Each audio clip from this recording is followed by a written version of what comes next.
they'll like add stuff to it after they ferment it, because otherwise it would just taste like, corn or whatever you used. Yeah. A buddy of mine had a stovetop still, and we're live, so whenever everybody's ready, I got Gotcha. the white screen going on. I don't know if they can hear us or not, probably. With that being said, though, I'm going to go grab my phone. If somebody else wants to check the sound on the stream, be much appreciated. I'll be right back. Okie And me and Nick both pull out our phones. Hey, it won't let me subscribe, to him for some reason. I don't know if I can subscribe. I can't follow him or anything.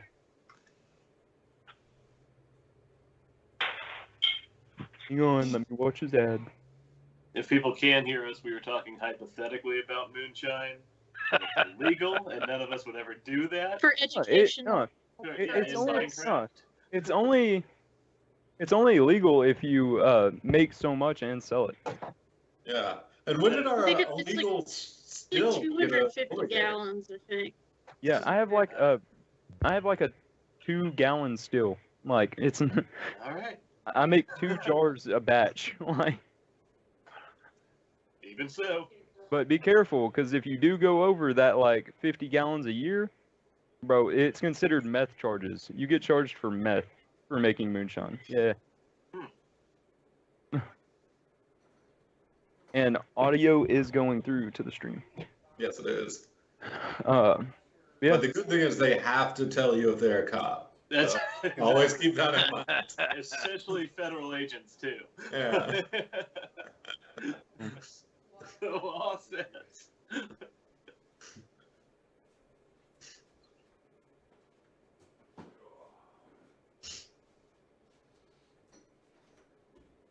Entirely unrelated, but Nick, you gotta come over next week. I'm getting a new puppy. What? Yeah. When? Why? Anybody check the stream sound? Yeah, sound sounds good. Just got kicked out. Oh, this is a big session for me. Just to give a heads up, guys, I have, like I was telling the other guys, Penn, I've moved into my game room. I don't have a direct line to the internet anymore. I've been running off of Wi-Fi, and we just got hit with a bunch of storms. Okay. Should be good, though. All right. And with that, ladies and gentlemen, we're going to go ahead and start the intro.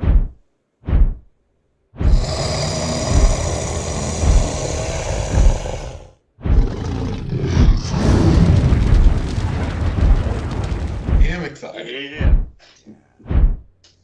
I've missed this. Alright, good evening everybody. I'm DM Ford with Triple J Presents Thursday Night Brew, The Fall of Britannia. We are in part 1 of the Freeton arc. When we last left our adventurers, they had crashed their airship into the sea in between the 2 continents on their way back to Atreya.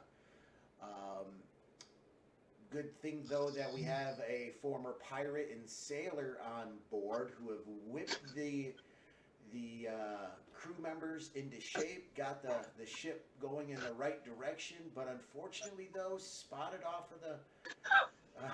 in the distance, they seen a few elven warships making fast their way. Adventurers, I hope everybody is ready. What are you guys doing? Burgie was up in the crow's nest and spotted the elven warships making their way.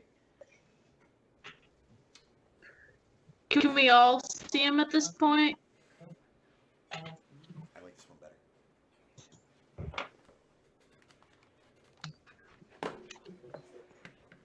Yeah, yes, now that Burgie has pointed them out, everyone is aware that they are coming.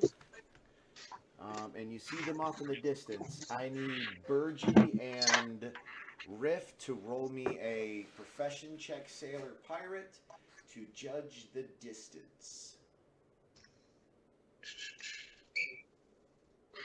I would also like to take just a closer look to see if we recognize these guys from our last trip on the airship. Roll me an intelligence check. Oh no. Oh here. All right, so Bergie, you're a little rusty, but Riff, you're like, Elvins. Didn't I get stabbed by an elf once? Uh, Wait, what are we rolling for? No, just the two. Pirates. Alright. Yarr, we pirated the shit out of it. Yes. Bergie, you're a little rusty, judging the distance, but Riff, by telling the wind and the sails, the distance between, and the speed that you're traveling at,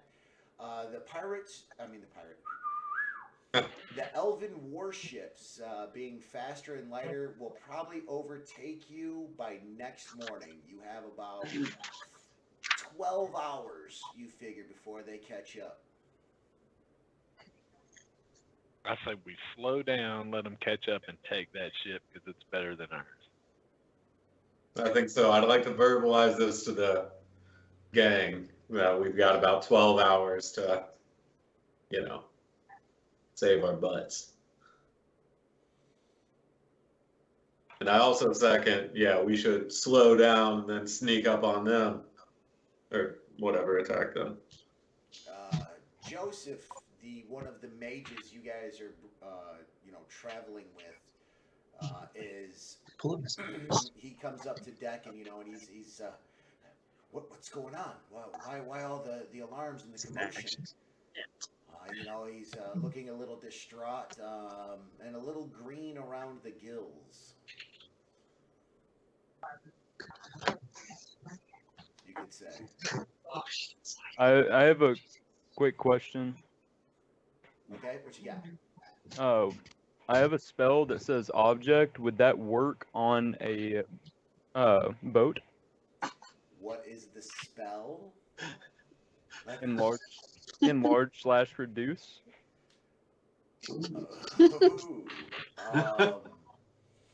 Go ahead and read me the text real quick. Let's check this out. Let's see where this is going. I'm just saying, how hilarious would it be for a bunch of elven pirates to get within 30 feet and then their boat shrink? You cause a creature or an object you can see within range to grow larger or smaller for the duration. Either choose a creature or an object that is neither worn nor carried. If the target is unwilling, it can make a Constitution saving throw. On success, the spell has no effect.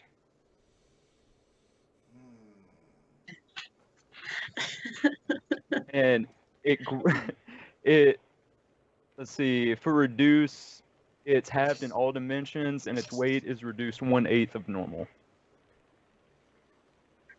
I like where this is going. I'll allow it. Outstanding. Yeah. Definitely going to be a difficult DC, not gonna lie. Right. So Colossus, you gonna share this with the rest of the group of what your thoughts are?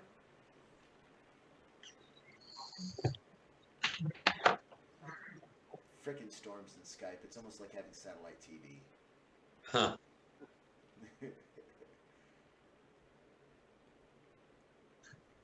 Colossus, did you say something? Nope. Nope. Okay, so he's not sharing this with the group. He is keeping this to himself. All right, so everybody strike that from your mind. All right, but again, though, Joseph, the leader of the group of magi that is traveling with you, is standing there next to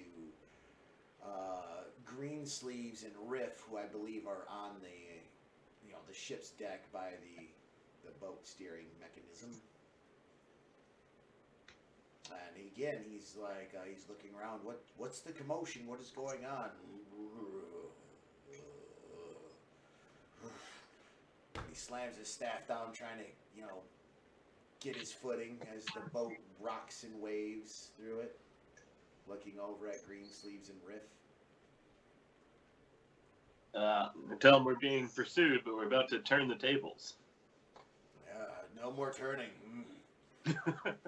Me and a few of my magi brethren, we've grown up in the sands and on land.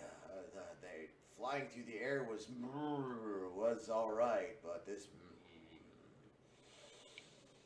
rocking of the waves, sandborn individual like myself was having some, and he just loses chunks all over at the feet of you guys, and he looks supremely embarrassed. But he's like, I'm most of us are not in any shape to fight. You see him reach over and grab a railing right there on the deck and kind of steady himself.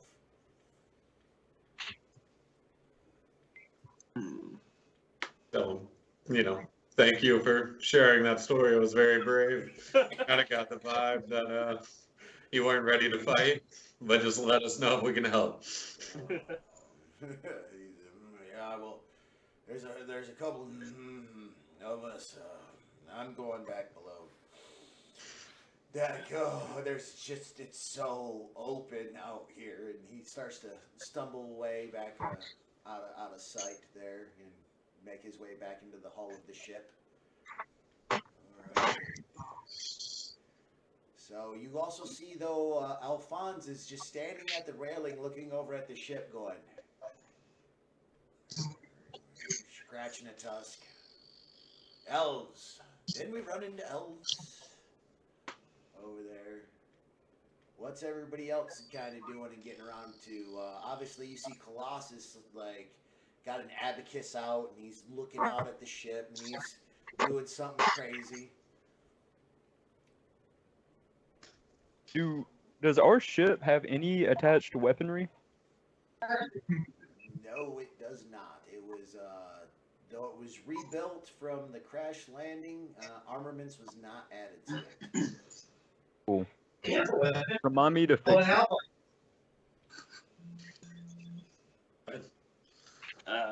Well, it seems like we're all on board with turning and fighting, except the mages who are down below and can't hear us. So I say we turn around and turn and fight. All right, so you gonna go talk to the rest of the crew there? Because so far it's just you and Riff have come up with this idea. Everybody else is scatter amongst the ship. I say we just turn the ship around. Turn around. I've got to man the wheel, so if you say we're turning, let's turn. Question. With Can that, Colossus- Green Sleeves, real quick. Green Sleeves, roll me a pilot check. Alright. What is Colossus trying to do? Can he pilot? No. No? Nope. Okay.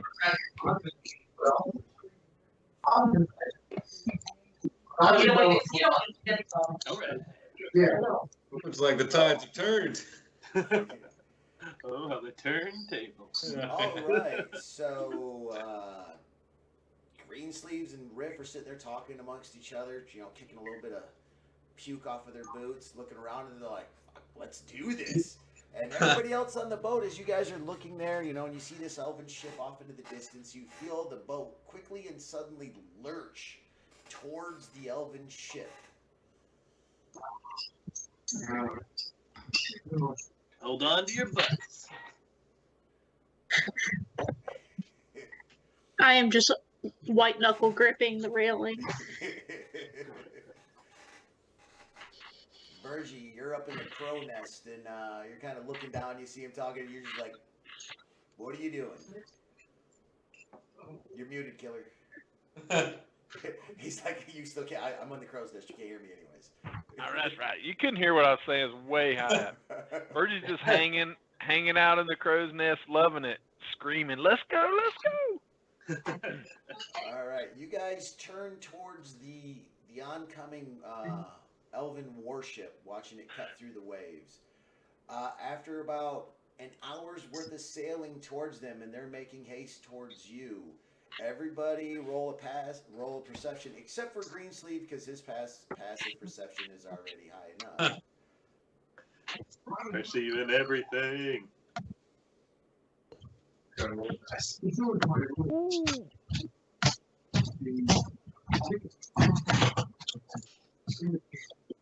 you want me to roll it for you? Oh my gosh. Nice.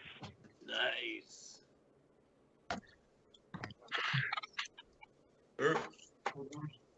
Nice.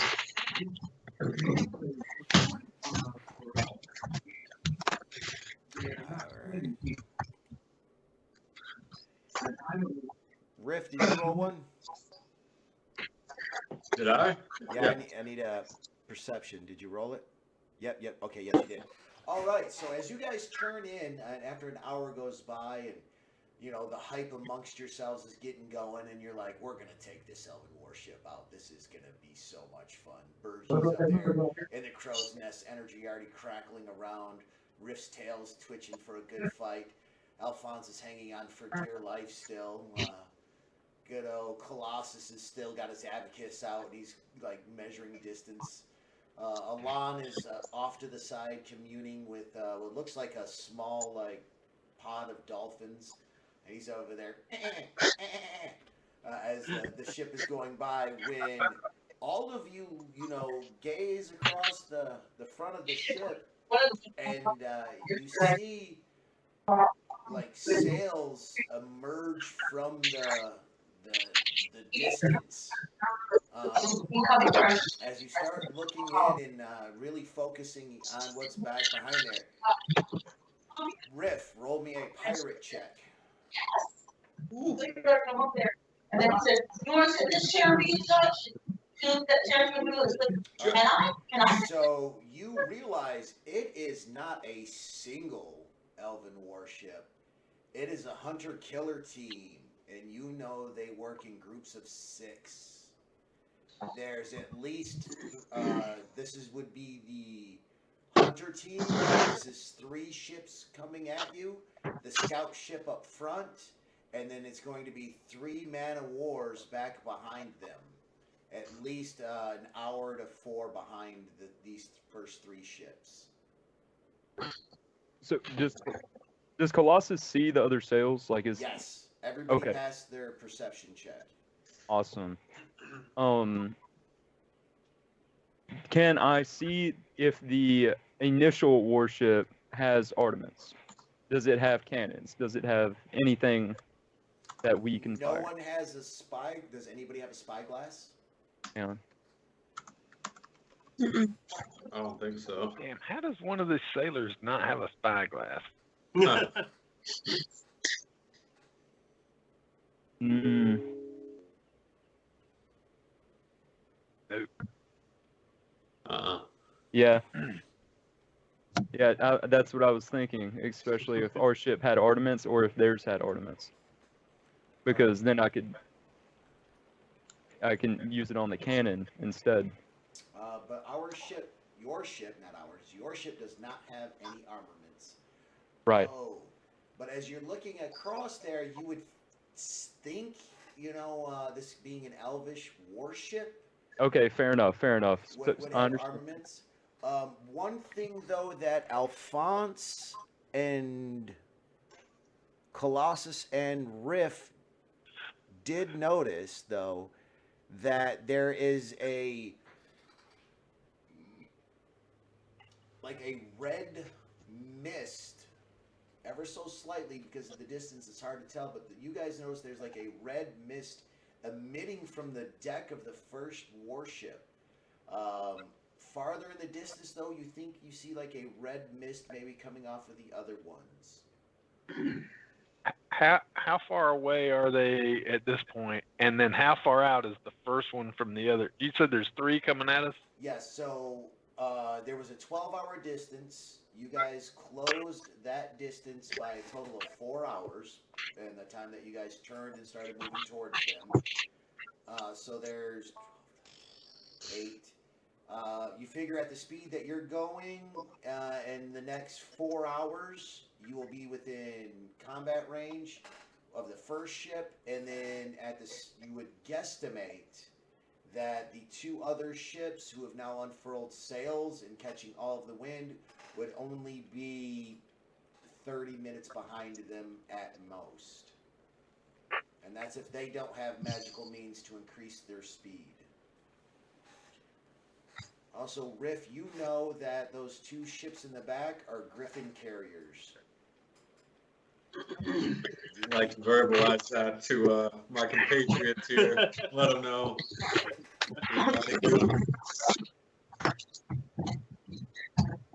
Let them know the Green Fleet should not have turned this ship around.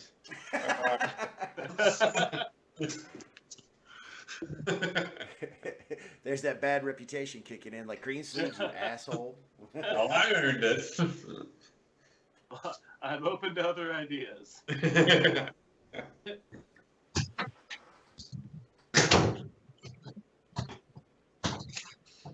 And we're on the open sea, right? Like, Yes. You cannot see any land. Can't see. All right, cool. Good to know.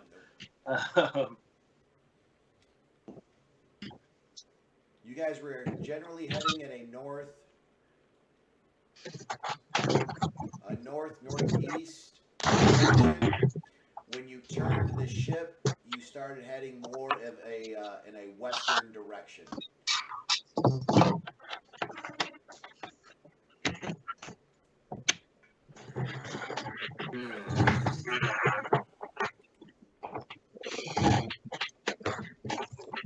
All right, to help you guys out real quick, I'm going to share this.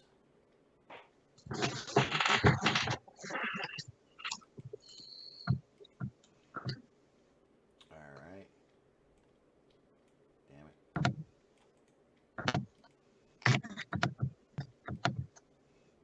All right, you guys were generally in this vicinity when you took off. You traveled for a few days before the ship experienced a malfunction. You landed, started repairs, got the ship going, got the crew into their right places thanks to Riff and Burgie. And then after that, you guys started moving forward. You saw the elven ship and then started heading this way towards them.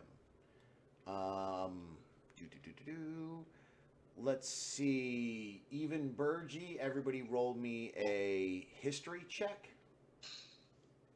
Shit. Aw. What a low roll. Oof. Dang. All right, Riff, in your haste to lay waste to some elven a-holes, you had completely forgotten that far to the west is the elven nation's capital, the Island Elves nation. They also, prior to the Knight of Two Bells, were the ones that handled most of the policing and merchant trade throughout the world of Britannia. Now that you've gotten a moment and, gotten your bearings together, you realize that you are definitely in one of their trade lanes. Burgie, you remember from your days as a sailor way back when, that this general direction heads to what to you was just a small elvish nation that had started trade and privateer work. Alphonse, you just know that far to the west is a chain of islands that some elves live on.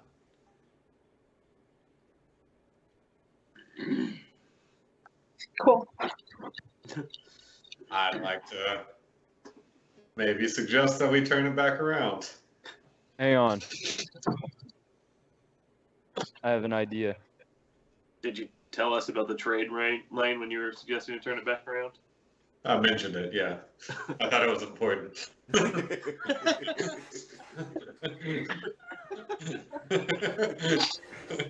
I figured it might have some interest to the group.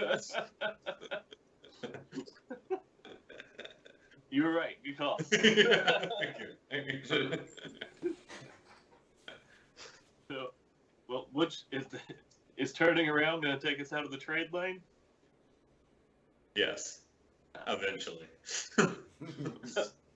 Well, and I support this plan. Also, I guess technically continuing it will get us all out there Eventually, Eventually, yeah.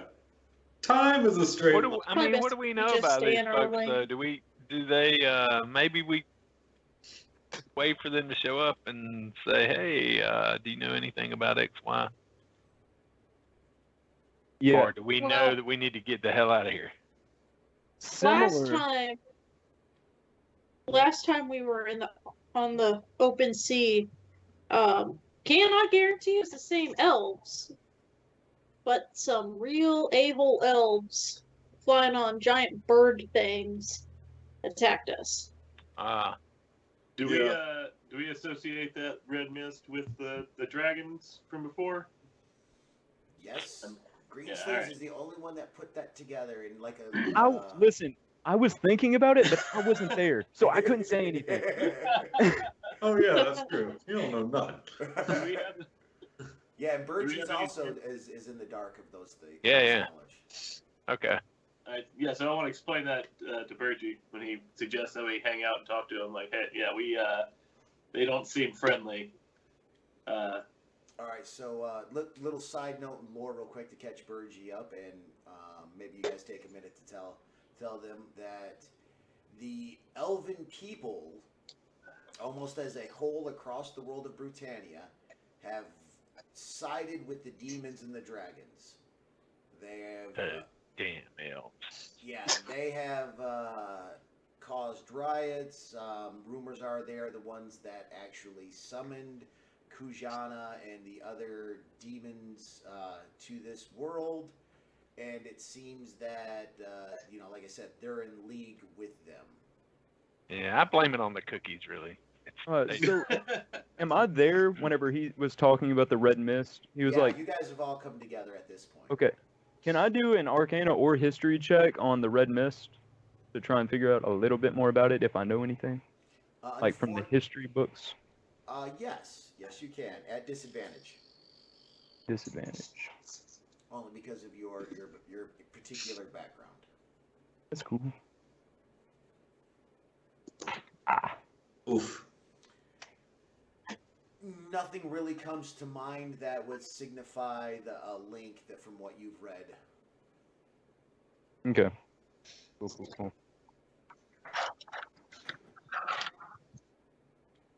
Oh, there's Marie. Well, I did put all the stuff in your drawers in a box, so I can put my work stuff in there. I set everything. Do we have any? Really nice, but I want all I know we crashed and we're on those. Do we have any ability or chance of getting the ship flying again? Yes, it is going to take, but thanks to a failed check, it's going to take 2 days to get the ship flying again. Unfortunately, though, you guys had only been landed in the sea before this elven ship showed up for about 6 hours.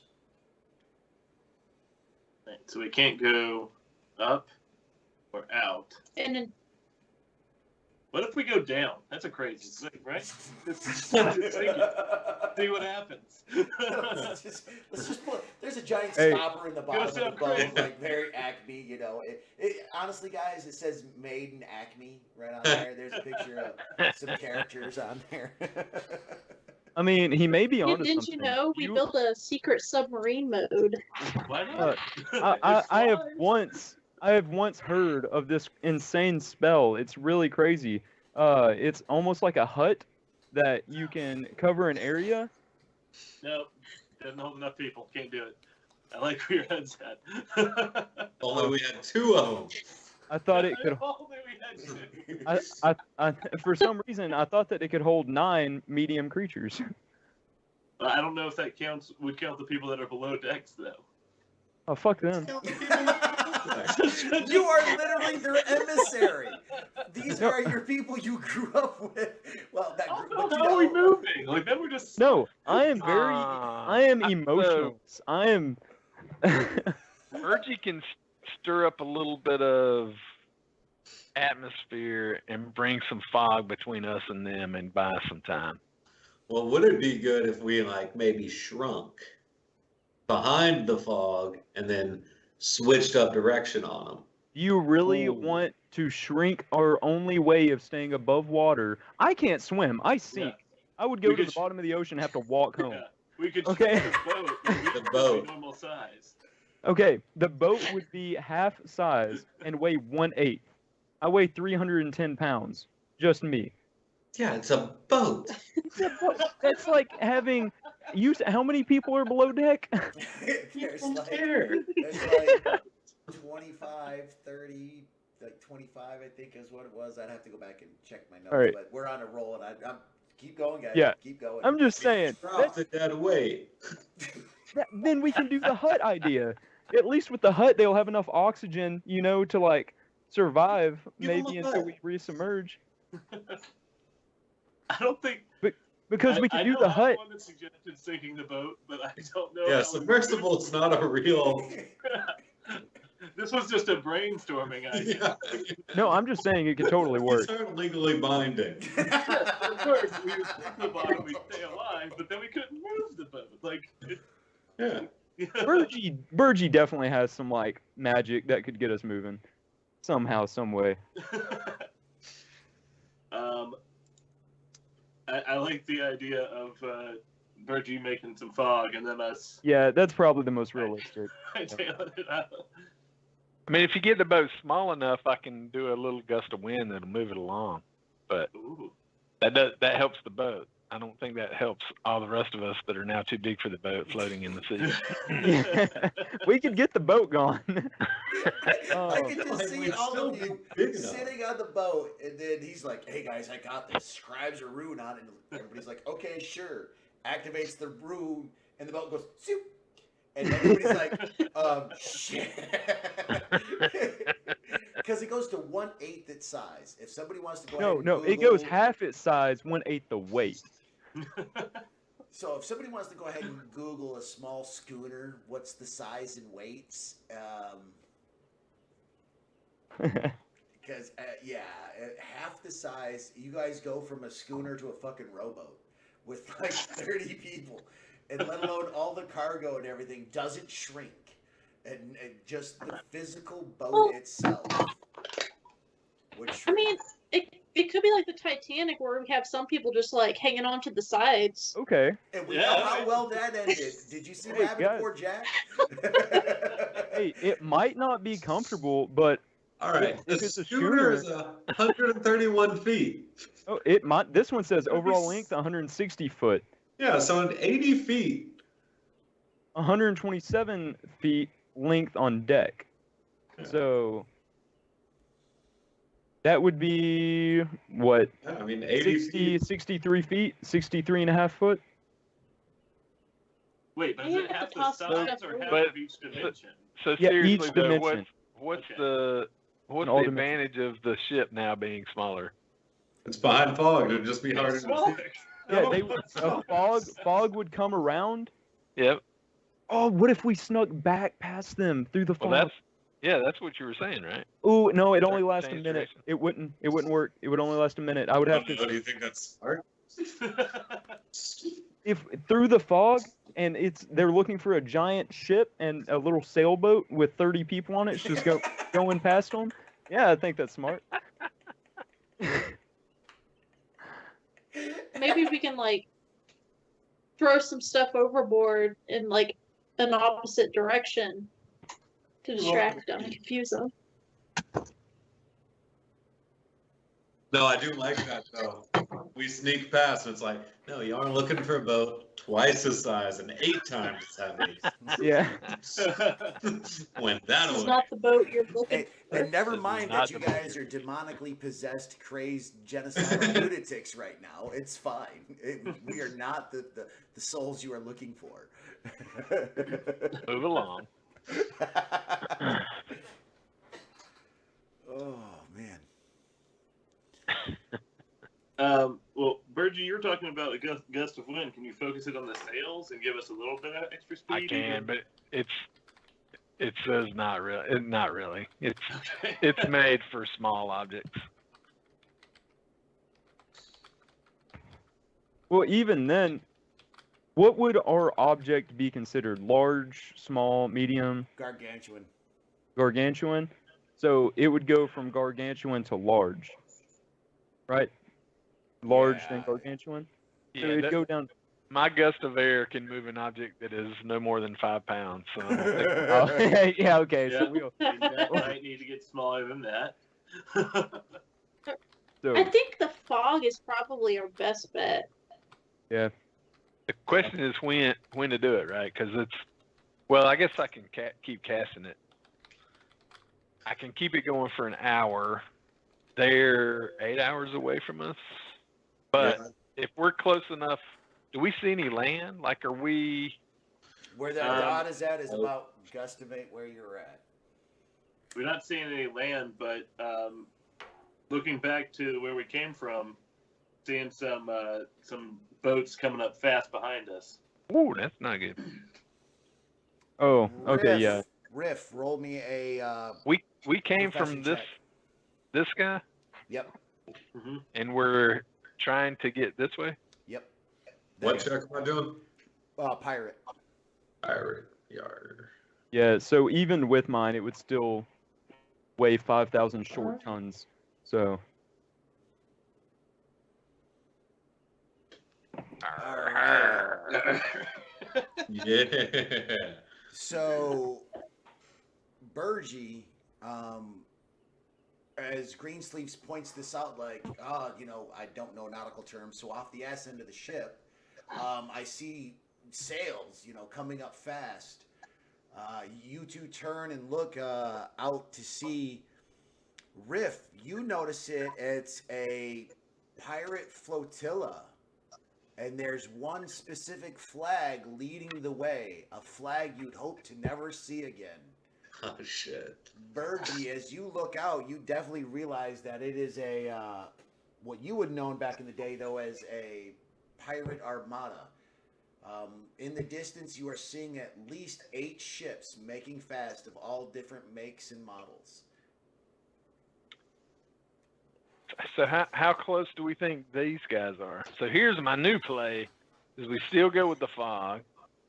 We kind of hide ourselves. Hopefully, the elves now see this armada, and we just kind of slip out of the way and let those 2 groups of boats have at it. Yeah, because I think that's my old ship that's coming up behind us. I suggest we turn towards the pirate armada, do the fog, and then turn away from both. So the elves think we're going towards the pirates. well, I have one quick question for Riff. Yes. How did the ending terms go when you left them? I feel like this is very important on how this event will come out. Well, I mean, not bad. I more just wandered off. So, yeah, I mean, it was my old ship and we were attacking a town and I just kind of, did my own thing. Oopsie daisies. So they can either think that you're like MIA and be very happy to see you, or think that Well, you, not I that think you one. went A. or think that you like just Well, committed that's that. treason and like. Well, the captain was kind of in the middle of a crazy spell, so he's not super all there. And yeah, so he's hyper violent, and yeah, I just kind of wandered off. So we don't necessarily want to meet him, but yeah, I say we try to play him off each other and try to let the fog roll in and slip past. Yeah, Oh, I so- like that idea. Yeah, if we put fog up, go lateral while they are coming towards each other. They should meet in the fog, and All right. To make that plan work, I'll let you guys know this. You're going to have to slow down. Because you are literally between 2 armadas, per se. A hunter-killer team of elvish warships and a ragtag, a pirate armada, a pirate flotilla, coming to meet in the middle of this trade route. And you guys are pretty much stuck dab in the middle of it. That's almost perfect, right? We kind of drag the 2 together. The fog rolls in just the right Huh. place. And these two That's folks it. are standing there looking at each other. All right. Do you pirate guys know how to get us going quick again once we slow way down or stop? Well, we just gotta find the wind and let the sails take us. Fucking no. Real now. Yeah, it could go horribly wrong if the wind dies. I'm convinced. Well, to be fair, if the wind dies, they stop moving too. So Good point. Yep. Yeah. True enough. Theoretically. Then we're all just hanging out there waving at each other. as the fog slowly starts clearing, we're just in between two. Yeah, okay, it could be bad, but we'll see. Guys? We don't have many options, so that still sounds like the best one. Yeah, I think we're dead either way, so. All right, so what preparations are you guys making? What are you doing? This is now has turned into a cutscene battle. You guys understand the rules for the cutscene battle. Guys, go ahead and tell me how you're handling this scenario. What are you guys doing to prepare for this? Do we have any kind of raw materials on the ship Yes, you do. where you can build us a cannon or something if we need it? I was Well, what about some the same Molotov thing. cocktails? Ooh. Yeah, but there goes all the rum. But yes. Okay, so can I get some iron? Like, do we have any Are you iron? muted? Did I Yeah, mute he's myself? But I haven't heard you. I'm gonna wait for Colt to step in. Cause I've been like unmuting myself to talk, and Yeah, we haven't heard you. oh well, shit. All right, so Alon over there finally realizing what's going on because the pod of dolphins has swam away, and he's like, "Hey guys, holy shit, we're surrounded again. What'd you guys do?" Alon, what are you thinking?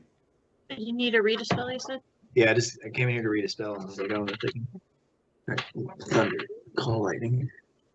What does the weather look like?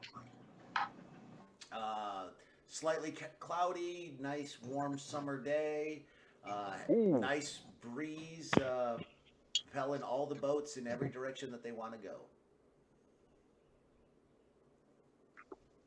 All right. I'm gonna start casting call lightning to make a storm cloud.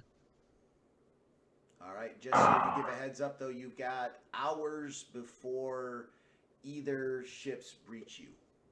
I don't know how long that spell lasts, or if you want to hold your concentration for that long. It's up to 10 minutes. Oh yeah, it's up to 10. Yeah.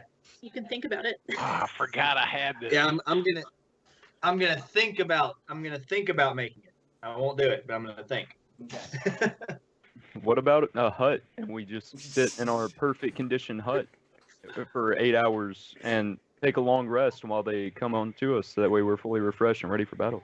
I mean, that's a great plan, but aren't we fully rested? Like, Oh, are we? I think so. All right. Well, in the meantime, can I possibly add something to my equipment then? Can I infuse an item? Because I can do that after a rest once a day. Yes. Oh, we're in cinematic combat. I don't need to be doing this right now. Let's continue. I'm gonna look for any scrap canvas or cloth and try to persuade some people to like give up some of their rum rations just in case. And while we're going down there to look for rations and stuff, can I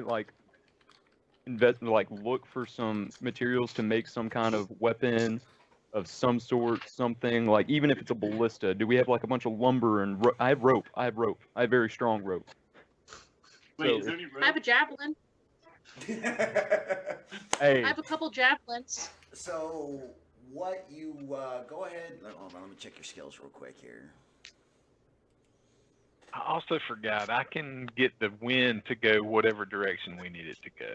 So Hey. Ooh, Hey. okay. I forgot I had With that. your tools, you will burn through the rest of your repair supplies. It will still save you enough supplies, though, to finish fixing the airship portion that's broke. But you can make yourself a makeshift catapult.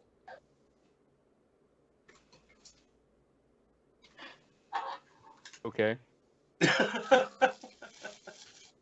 It's a I small really- one. The range is you figure it's not going to be that good, but it's better than nothing. Are we talking like 300 feet? Like, I don't have the stats handy. We'll go 500 feet max. Okay. Effective range. okay.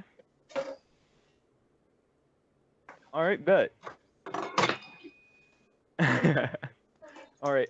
Is there any large or like rather heavy, like hard to lift something? Oh, there's some Like barrels, metal. there's other things. Why don't you go ahead and roll me a investigation check as you spend this time searching the ship and building this. Roll me a tools check next to see how long it's going to take you to craft this. So now during the cinematic first portion of it, Colossus is doing something. All right.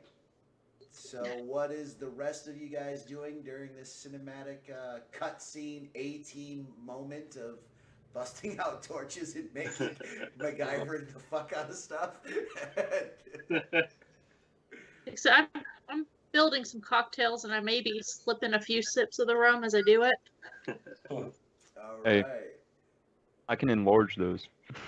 He's down. That's an idea. That is, I like where that. I is also going. have an alchemy jug with like damn near unlimited oil. So Oh shit. All right. So during this cinematic scene, we see, some Rocky style music playing in the background. Alphonse is hustling people and making some Molotovs. Colossus is over there like scrapping and scrounging, and I don't know, somehow he's got an arc welder that just magically appeared, and there's like a cut scene of him, covered in sweat, hammering on a makeshift anvil. What is Greensleeves Riff, Alon, and Burgie doing? So I'm gonna keep an eye out while staying by the wheel, but I also want to make sure everybody's prepared for battle. So I want to cast Aid on Burgie, Alon, and Riff. Who's gonna give them 5 temporary hit points for 8 hours. And while I'm waiting, also gonna be sneaking some sips of that rum, and singing some songs to keep spirits up. All right. Riff and Alon, Burgie? Yeah, same deal. I mean, well, I'm not gonna be casting anything. Wow. But Wow. But yeah, I'll be taking some sips of that rum, making some Molotovs. I'm gonna be kind of walking around the ship. I mean, I want to kind of get my slippers some use here, so I'm gonna kind of like run up some walls and hop up on the crow's nest type deal, and just wander up and All right. maybe check out some sneaky spots. Burgie's kind of up in the crow's nest, kind of zoning out, and like little blue crackles of lightning are starting to appear around him as he's getting in touch with the air and the wind and the moisture. All right. And Alon, what are you doing? I am. So we're just like stranded in the ocean, not able to move, right? No, you guys are moving still. Oh. Well, can I do some kind of nature check to see if there's anything cool, like what kind of wildlife is beneath the surface? Yes.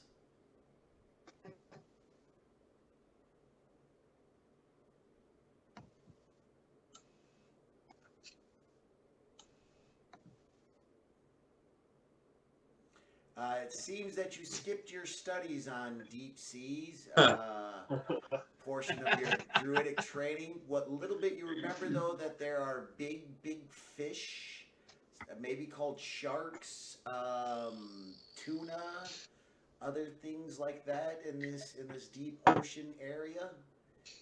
But that's all you can kind of recall right now from what's around you.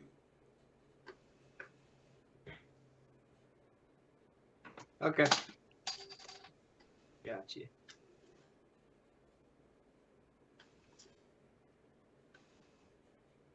All right, so the time has come. You guys have made your preparations. The pirate armada is coming in. Red flares are shot up. Riff and Burgee, this is you guys know what this means. The ships are starting to break off into an attack formation. That Elven warship, the scout ship is moving in. And also in turn, at this distance, you guys can see flag bearers waving different flags. Then you guys hear the screech of griffins as you look high into the sky and see a flight of them.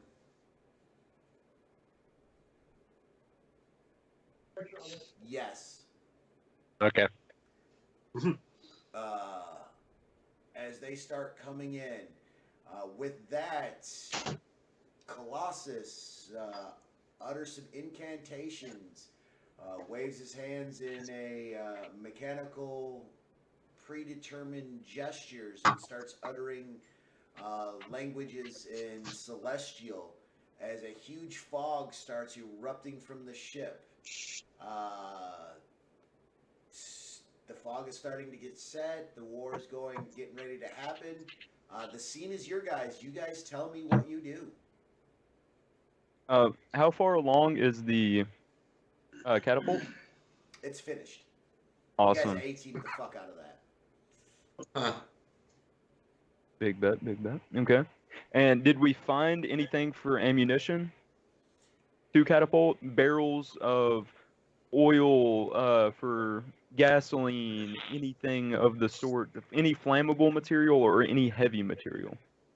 All you found was just the heaviest thing you honestly found in your search was some food stores, some raw iron that was for repairs, and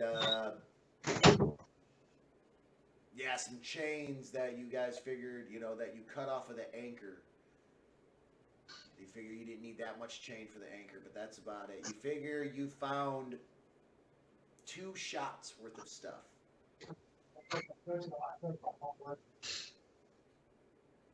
Okay. And this catapult is not a simple or martial weapon, right? It is a siege weapon. Cool. All right.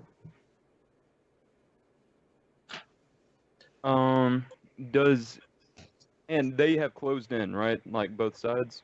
Yes. Okay. And you guys are stuck fucking right in the center. Oh, right. And they see us and we're not able to. All right, so How? fog has engulfed, like, us. It's getting ready to. Like, right now it is. It's just getting ready to pour out and start doing its thing. All right. That's where the scene is starting. So as soon as you guys start telling me what we're going to do, that's when the action starts kicking off. How high up are those griffins, just for information purposes? Really high in the air. Really Okay. high. Yep. Well, in that case, I'm going to wait for the fog to fully engulf us, and then I'm going to launch a fire, grab a barrel of booze, right? Pour oil on it, use heat metal, and then I'm going to set it on fire, and we're going to launch the catapult. Once the fog is completely settled and they don't know where it's coming from, just in the general direction of Nick's old pirates. Rick's old pirates. Yep, that way. Pirate ship. No, just in their general direction. Right. Enough. No. Okay, I got you. No, I'm tracking. I got you. All right. So that is what Colossus is doing. What is everyone else doing?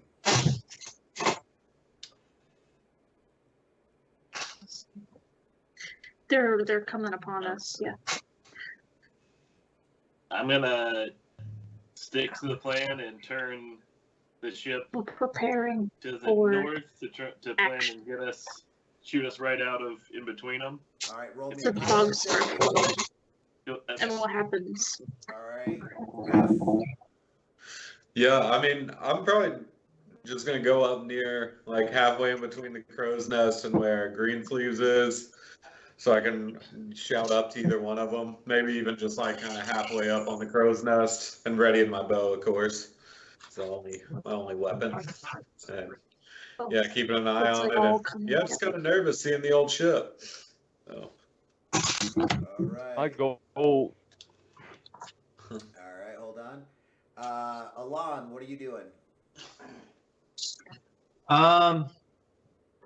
So now that they're a little bit closer, I'm going to go ahead and use my conjure animals. I'm going to conjure up 2 giant vultures. Okay. And for like flair and flavor purposes, can they look kind of like flowing constellations? Yes. Sweet. Hell yeah. Space birds. Space birds. Yeah, Are you fucking sending space them- bird 'em. Are you sending them after the griffins that are flying above? Yes, I would like to. Yes, I'd like to cast it and then send them shooting towards the griffins. Okay. All right. All right. Alphonse, what are you doing? If there's enough time, I'd like to tie some rope to the end of my 2 javelins. You prepped that prior to. Okay. So I'd like to just get them prepped, and just gather up a couple of the cocktails just in case we need to start lighting stuff on fire. There's a lot of fire in a magical airship with a lot of sails and rope. I'm just putting this out there, guys. I'm just. What Come could on, possibly I'm go not- wrong? I'm not No, not lighting anything. No, on but fire. he just. It's he like just- Wile E. Coyote getting ready to blow something up. We're surrounded by We're water. combat engineers, David. Water everywhere. I am a primarily melee-based character. There's not a whole lot I can do right now. So I kind of envisioned Alphonse is just running, like, pacing up and down the deck, like, I want to hit something. There's nothing around me to hit. We need to win. Burgie, what are you doing? So Burgie yells out, "Is everybody ready?" And if they are, he starts conjuring up the fog right at the stern of the ship, right? I think that's the asset of the ship, yeah. And then, as his bonus action, he gets the wind just around our boat to start blowing us north. All right, so everybody moves into position. Everybody's tense. The few mages that are not seasick are out on the deck. They're readying incantations as well. Finally, everybody's within striking distance. You hear the griffins overhead as they start their attack dives towards your ship and the other pirate ships. You can hear the sound of bows and bastilas firing at the incoming griffins when the fog just quickly erupts and almost like an explosion from the ship starts surrounding it, blocking view. Then you hear a twang. Roll me a flat D20, Colossus. No, I take that back. I'm sorry. Roll me a percentage and then pick high-low. Percentage is 100 or 10? 10. Right click on the 10. All right. And I'll pick high. Let's see. Open Oh. it. Nip it for you. That's 3. I only need 2. Thank you very much. No, you right click and go to D100 on there. There you go. Oh. Hang on. It doesn't. It's the percentage. Yeah, right click on the D10, and you'll see where it says D100 over it. It's the percentage symbols. Ah, yeah. He picked high. Oh, Huzzah! there is a resounding crash and screams as he just fires out of the fog towards the pirate ships. And the makeshift catapult did not break. Burgee, with his quick thinking, calls forth the wind, and everybody lurches forward as the boat starts pulling ahead. Greensleeves quickly grabs the wheel from it. Roll pilot. Keeping the ship on track. You have your slippers on, correct? Yes. All right. Huzzah! He holds the steering firm as the boat kicks and lurches under the sudden gust of wind. Above the head, just before the fog completely encloses the area, you can see as the 2 constellation vultures swoop down on one of the griffins and its rider. Screams can be heard as the rider is knocked from the griffin, and then a sounding splash and splat as all of you hold firm and as the chaos ensues. Arrows and bastilas, bolts of magic ring overhead and into the clouds as the fog as you guys are lurching forward. A huge fireball explodes once where your ship was a few moments before. What is everybody doing at this moment now? Alphonse, you see through the fog. It seems one of the pirate ships had the same idea and is lurching forward. You almost in a collision course. Almost a collision course. Well, how close is it? So here's your ship coming this way. The pirate ship is coming this way and then turning as you guys are coming forward. You're almost ship to ship as you peer through the fog. Only your pacing and your drive to smash something with your flail has kept you aware, as everyone else is locked in their task at this moment. I would like to. So they're on a collision course. You're saying, right? So They're coming at you very fast. The angle of their ships looks like you might crash or they might pull away. You don't know because you haven't spent that much time on the water. I'd like to shout out to everyone, like, brace for impact. And then if they are within range, I'd like to toss a couple lit Molotovs. All right. Roll me your axe. Your throwing attack. Alrighty. Yeah, your hand axe under throwing. Or just your javelin, I'm sorry. Go ahead and roll your javelin attack. Well. Ooh, you are very lucky. All right, so you light. You're looking around and you're like, "How do I light this?" And then one of the mages like snaps his finger, and a little prestidigitation of flame comes up and lights it. And you're like, "Ooh!" And then you just chuck it over the edge of the boat, completely. You threw it with everything you had, so it completely sailed over the other boat and hits the water. Shouts and screams can be heard, though you first yelled "brace for impact," and everybody took the moment to hang on tight. The pirate ship wanes in the water as it banks hard. The ships collide. Roll pilot check. You guys can hear groaning, creaking as the ships are scraping next to each other as if they're pulling off.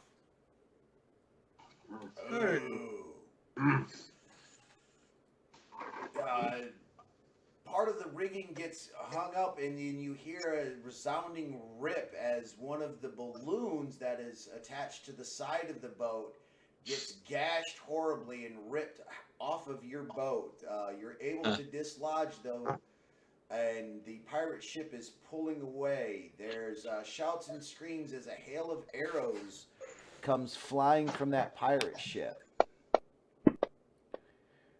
Oh, but thanks to that sudden snap and release of the ship, the pirate ship lunged in a bad way, and the arrows shot wide of everyone.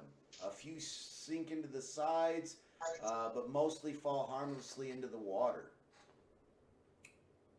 Everybody gets another round. What are they doing except for Alphonse?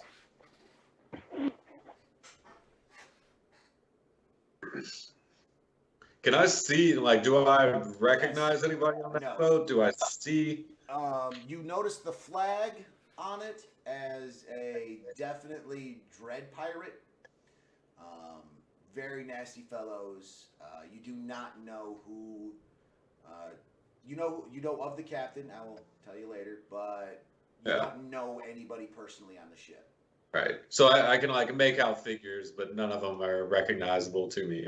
But just the pirate flag flying high. It is a heart with 2 sabers through it. You might want to write that down. Right. Yep, I got a notepad on here. How many, like, how much bigger is this ship than ours? Like, did it deal any damage to their ship as well? Or no, their ship is much better built and larger. well, that kind of hurts. With 2 daggers. A heart with 2 sabers through it. A saber's a sword. Well, that is neat. Oh, pirate-like.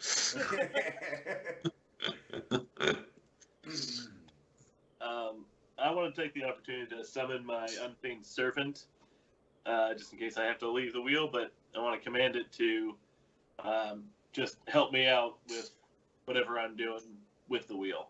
All right. Just reinforcing my strength.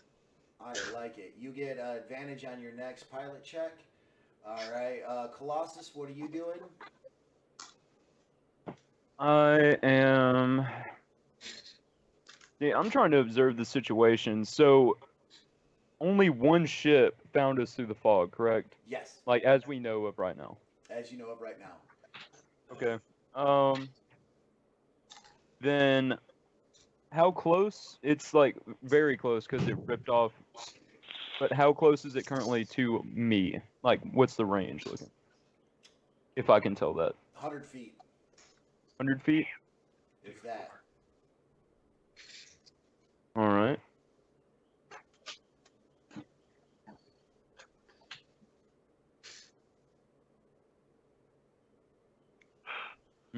Wouldn't reach. Unfortunate. That's 70.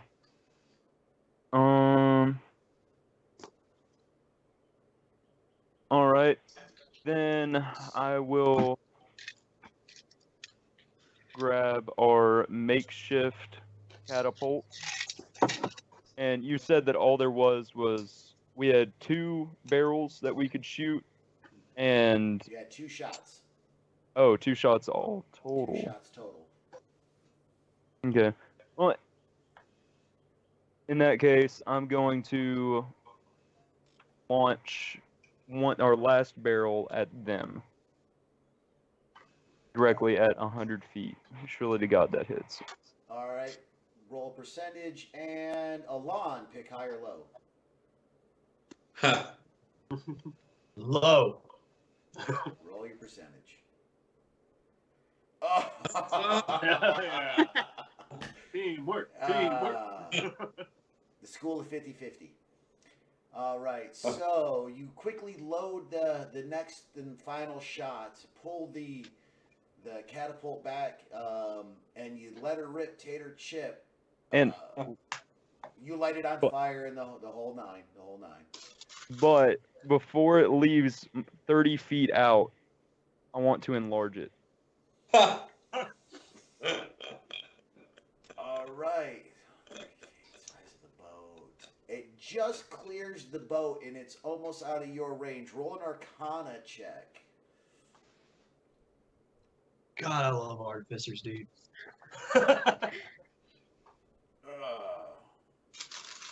Like, this makes me miss Charger a whole bunch. So fuck it. So yes, you see that it's sailing really fast, and you're like, your calculation was off, and you run to the edge of the boat trying to trail this thing, and your magics just get to it in time as it enlarges and slams into the mast of the ship, just erupting and burning pitch and oil. Screams can be heard on the ship. Let's see if the guy behind the wheel panics. The guy behind the wheel panics and just cranks the ship away, completely pulling them out of your guys' path. Screams and curses can be heard. Burgie and Alon, Riff, you can take a pop shot if you wish. They are within range. Burgie, what are you doing? Yeah, I'll take a pop shot. Virgie just shouts, "You better run, bitches."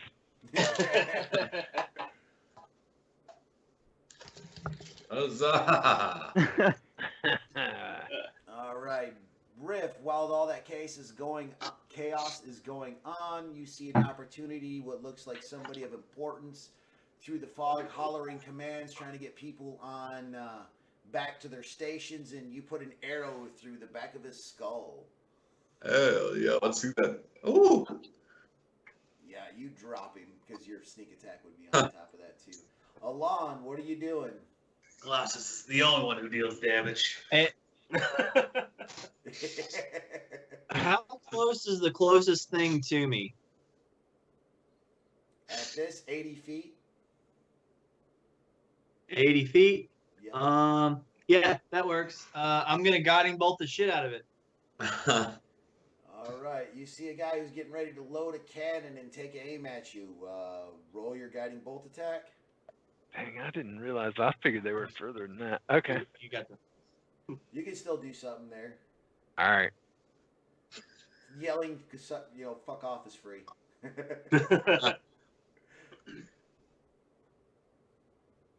don't know if I'm doing this right. Did I? I don't think I did that. I don't know how do you do it, Cole? You just go over here. Oh, cast. Boom. Okay. Yeah, so you guiding bolt one of the other sailors who looks to be trying to take charge after one just got dropped in the head. And you blast him with the guiding bolt, sending him into some rigging. His chest is definitely caved in.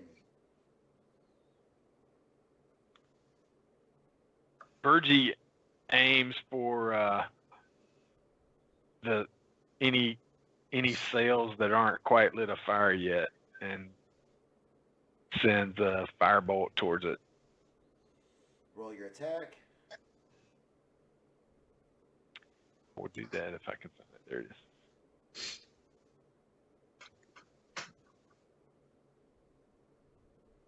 All right. So yeah, one of the larger sails seemed to have been didn't take that much fire damage, and you're like, nope, we're gonna go ahead and take care of that one too.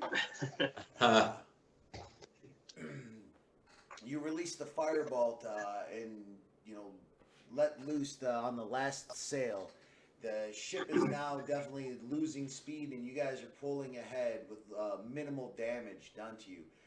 You feel as a victory is being had as you guys are pushing away. Burgie's spells seem to have stopped a lot of other ships by pushing your ship forward. It displaced the air and pushed the airflow back.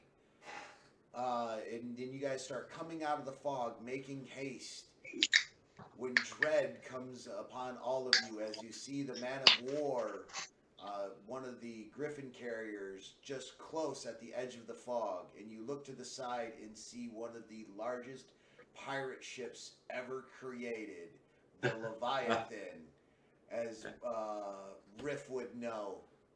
7-mast, 5-story, 32 cannon behemoth of a pirate ship, just with you guys caught dead in the middle. An audible gasp can be heard as the as silence falls, and then you feel that this is it. When all of a sudden, roll pilot check, Greensleeves, as the waves start rushing and crashing around you, as if something monstrous is coming from the depths of the ocean and has just broke. Broke the waves. Literally, the waves are so large, your ship is riding up the side of it. Thanks to Greensleeves' phenomenal piloting, and turns the ship and rides the wave down as a gargantuan silver dragon erupts from the seas. Again, an audible gasp can be heard amongst your ship. The dragon makes one circle and then turns towards the man of war ship and breathes ice and lightning down upon it. Demon-esque creatures can be seen flying from the man of war. The giant pirate ship turns its side and a white flag is being flown.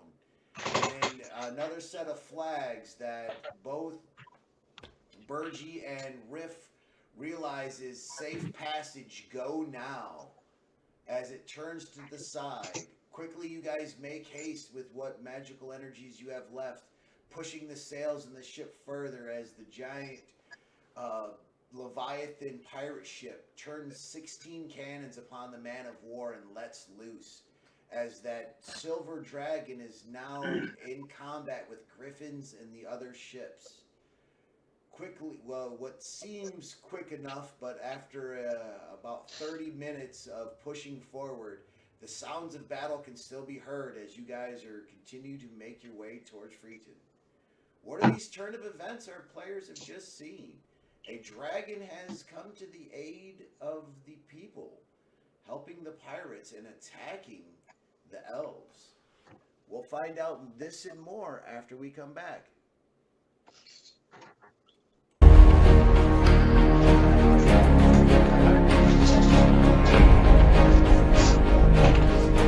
Water, something like that. Nature's calling for me. Thank you. Yo, I have never been more pissed at myself than ever.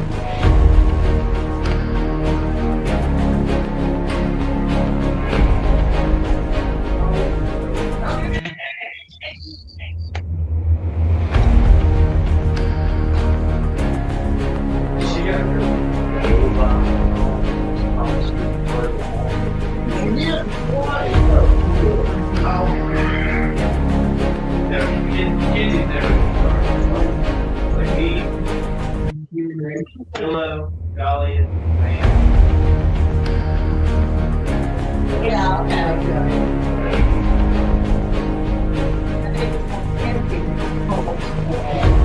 like, I was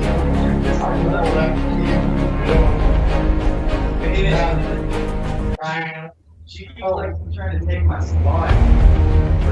My spot.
If I could swim, I would 100% have catapulted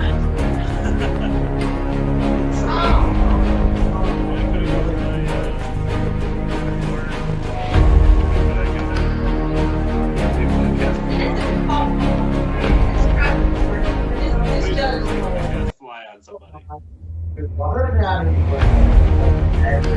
I love to see Brick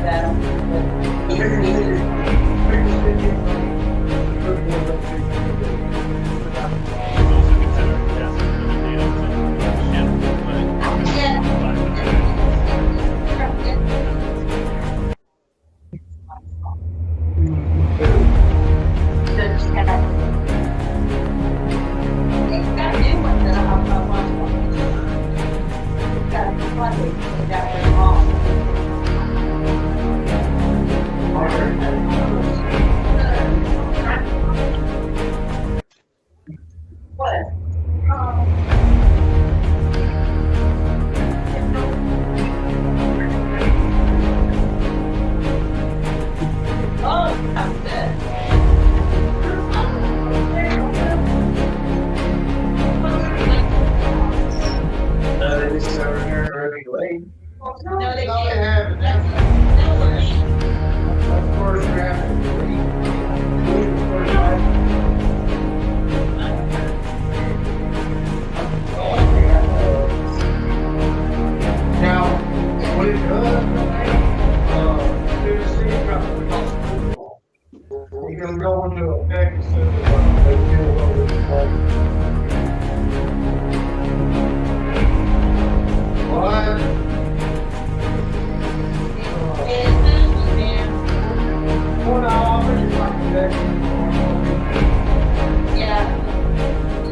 But it's such a low amount.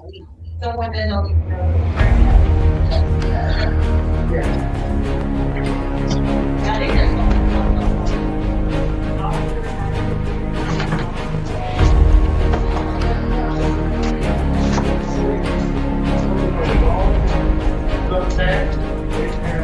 easier access to for the hospital.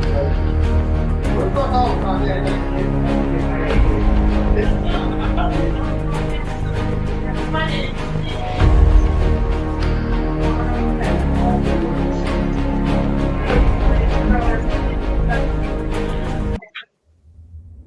What? the Democrats. It's like they're. Oh. Well, I don't know about that.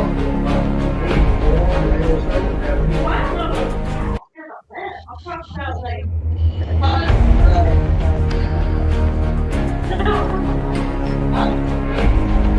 it's like pretty like it works. Oh, really? Wow. Politics is I don't think they're one of my songs. Out there, out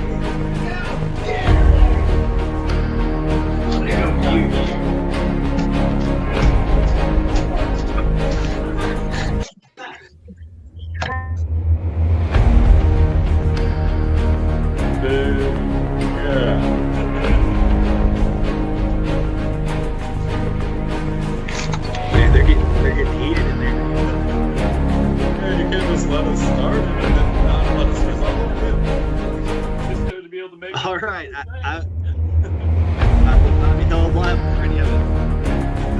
Whoa, whoa, whoa, whoa! Where's your mustache? What happened here? Oh my god. Shit. I tried to trim it up, but I went too far in. So I'm shaved. And now I'm This just. has gone really far on both sides. Yeah, Just I did that. Rocking the little Hitler. No, Charlie Chaplin. I don't know the other guy. He's not Yeah, other people did bring it up, but I just didn't get the reference. They're like, starve the kid? Come on. yeah, they're like super passionate about it too. And I don't know, man. It's not my band, I guess. But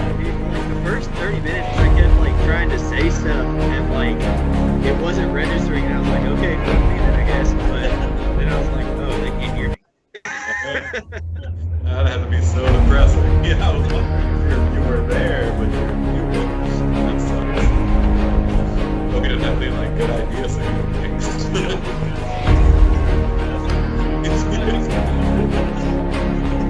My God.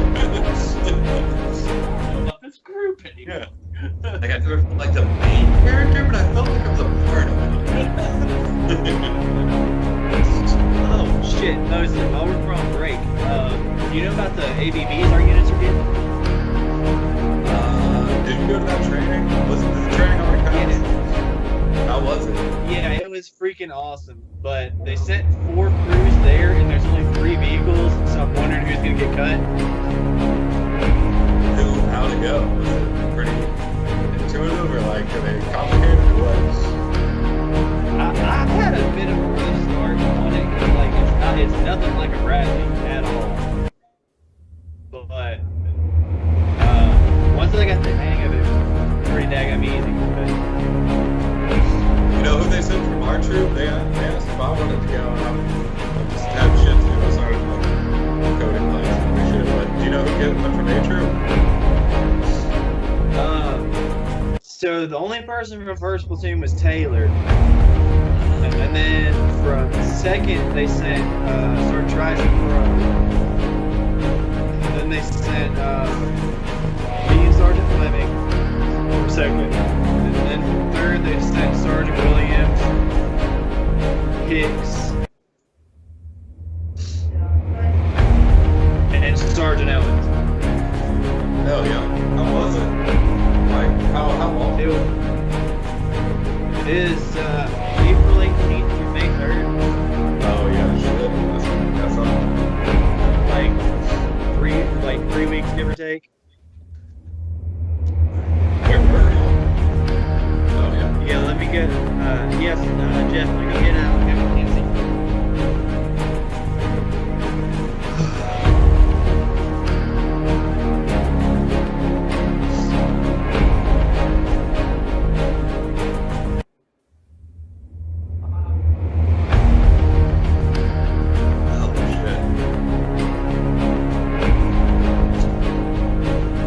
Trying to think of what I had to do this weekend. It's Mother's Day this weekend. It's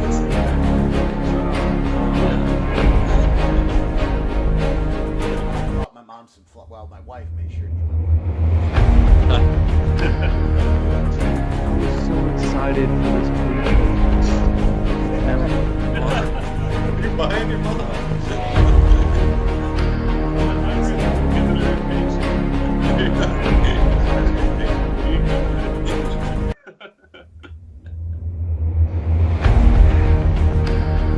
That's like, I don't do anything for Father's Day, so Mother's Day I kind of got to go all out. So,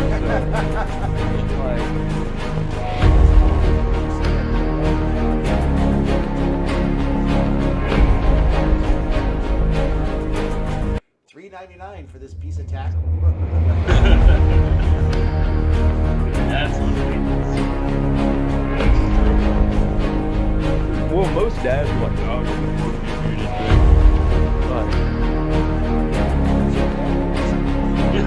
Well, like, no, I'm talking about like the stereotypical like old dad that's like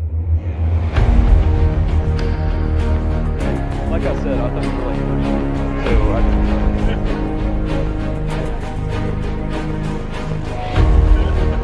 I mean, now that I know, I can definitely.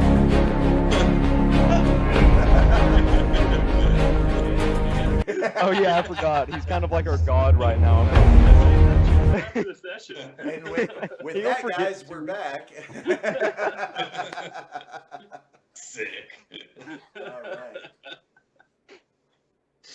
Oh, damn it, I knew I forgot something. You guys think real quick on how your, what just happened? I mean, literally a creature that has been plaguing the land, this dragon came to your guys' rescue. Think about that for a second, since I see everybody else has got a beer. I gotta go get me one. I'll be right back. So the dragon came to our rescue while the massive ship was about to bone us. Yeah. Well, question: do y'all still have those magic gems of the gods? Like, 2 of y'all got ocean ones, right? I wonder if that had anything to do with it. Yeah, I still have mine. Mine's rock, which is a bird. Well, I don't have one. Right, because you weren't there. I got some weird necklace.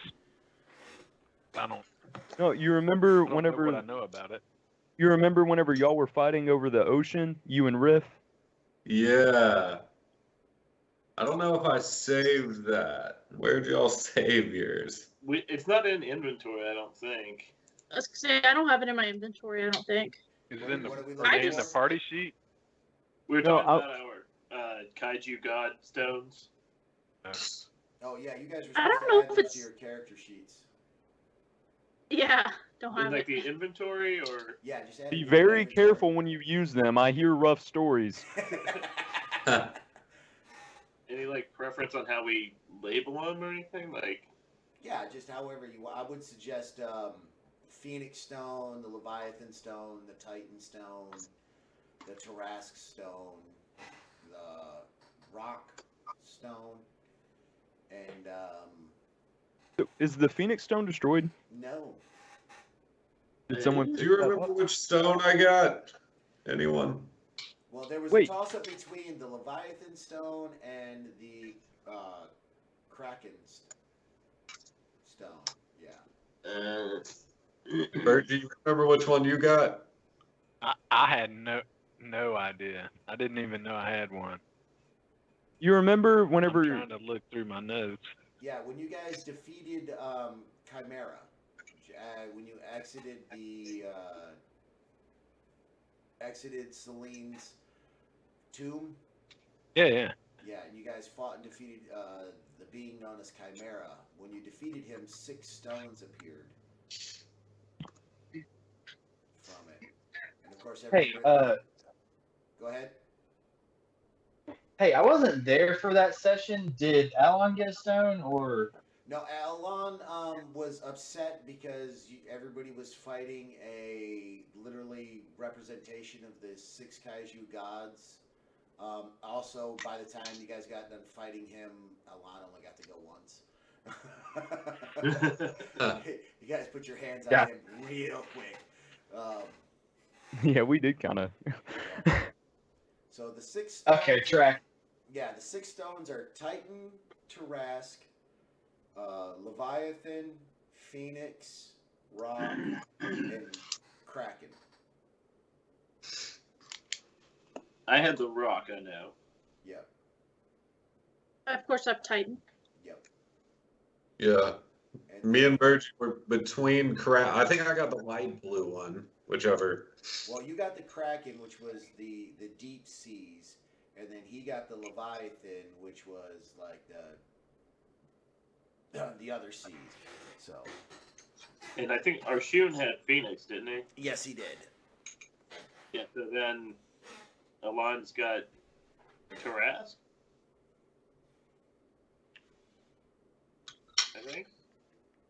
That makes sense. I think so. All right. So let me fix something real quick.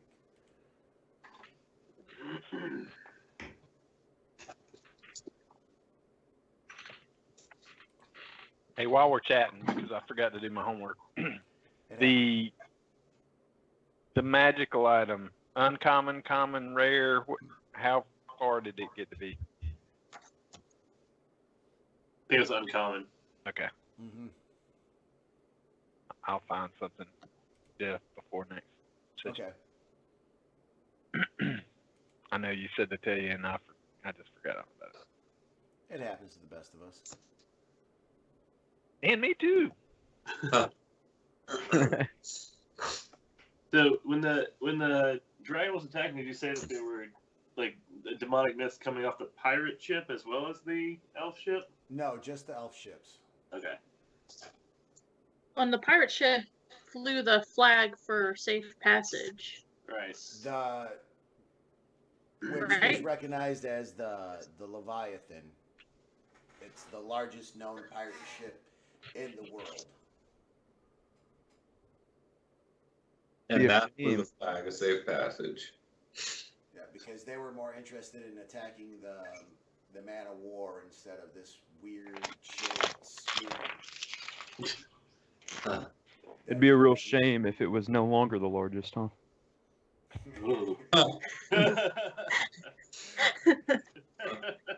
I mean, even if you was to cut that thing down, 16 cannons on you, I don't know, man. 16 pistols now. The cannons are definitely separate objects, so.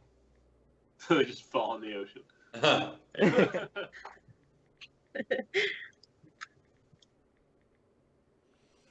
Alright, one of our good friends, Dunder, who's also one of our well-known players, just gave me a heads up, said that my mic was real low, so I'm checking to see if I've gotten that fixed.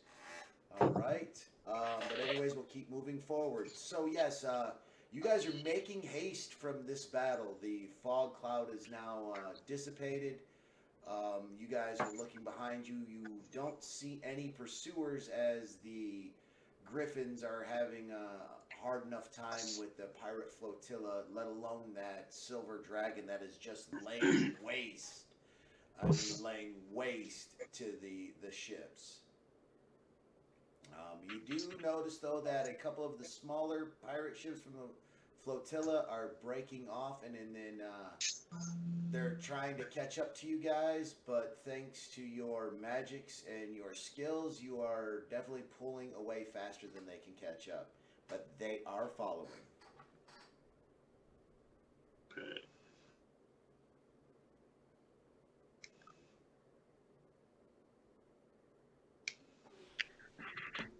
All right, this is gonna sound crazy, but we turn back around and sneak up again.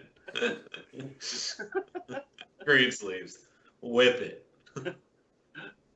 Man, a real tempted to do that.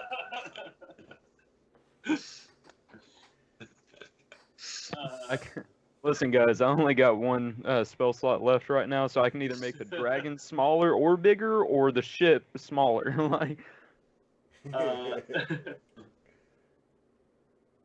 so,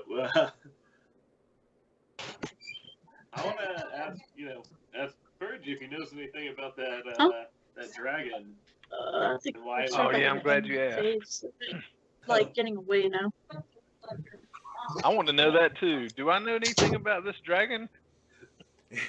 Like thinking back through my relationship with the lady whose name I can't remember right now, and her love for dragons. Frozen Star. All right, so Burgie, now that you're actually taking the time to think about it, what is going on, roll me a wisdom save.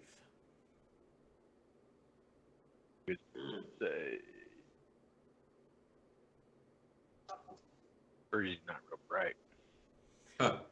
Burgie, as you're sitting there like, this dragon, I remember, and then you guys just watch as Burgie's normal voice starts to crack and leaves, and he starts squawking and going on in a different strange voice, almost as if his voice is being stolen from him.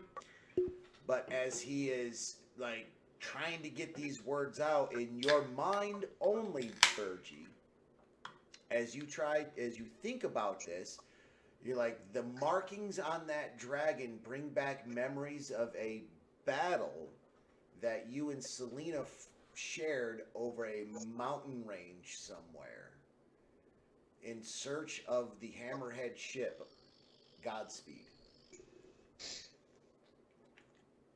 But every time you try to pin that memory down and put words to it, you feel like your voice is being taken from you.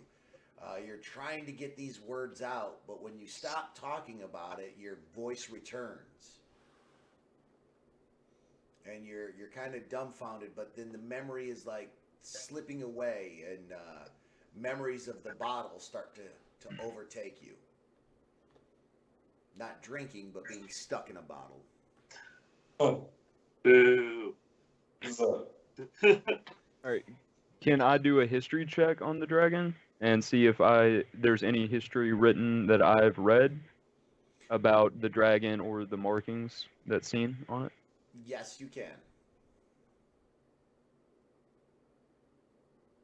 So do those thoughts come into my mind enough that I could like ask the rest of the crew around me, hey, does a battle for an airship ring a bell? Any stories you guys read? That's what I'm trying to figure out. From your history check, you do remember the tale that was told throughout the city of the Magi of how Celine, when she came to this world from her own, it was because of a battle with a dragon. Specifically a silver dragon. And over the years, her and this dragon had crossed paths time and time again until she finally defeated the dragon in combat. Okay. I reiterate that to the group. When Colossus starts, talking about, this tale of Celine, almost like a fairy tale, a bedtime story. I'm reciting this to you guys. A few of you remember the song that was sung by the washing women. And Burgie, as you are hearing the tale again, the thoughts and the memories of helping Celine in a battle are just right there in the edge of your mind. But as you try to focus on it and you try to think about it,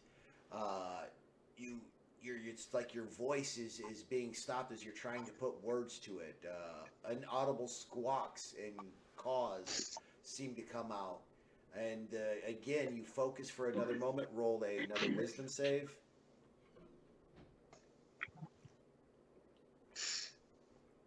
Ooh. Huh? This time you're able to get out just the manticore spine. And that's about all you can remember. A battle over the manticore spine.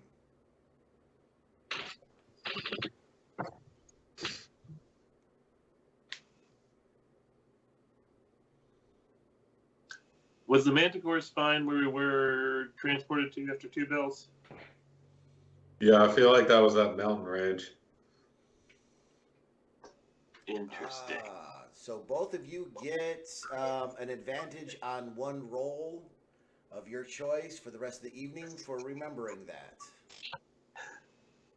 Huzzah!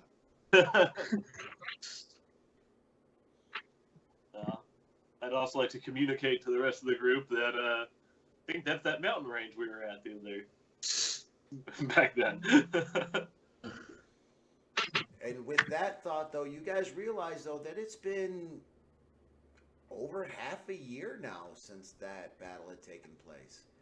From the time that you guys had met up in Two Bells and was there for the Cataclysm to spending that time in the mountain range, working and building on the airship, from your time traveling across the land in that makeshift airship to your crash landing outside of the Lost Oasis and your time spent there. The four of you have realized that you've spent almost a half a year working with each other.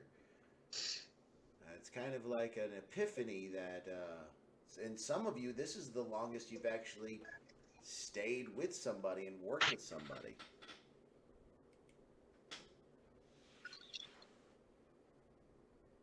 That's cool, guys. All right, so I want to know how Burgie is mentally handling this right now, though, because everybody else is kind of going about their duties back on the ship. You've the manticore spine, but still, though, there's repairs that need to be done. The airship needs to be fixed. That whole sail balloon on the side needs to be repaired somehow. while you guys are thinking of how to get your ship back on track, how is Burgie taking this? And again, you honestly feel like your voice was being stolen. He's kind of shaking and having flashbacks of being not really in prison, because I don't know that he knows that he was in prison so much as just darkness.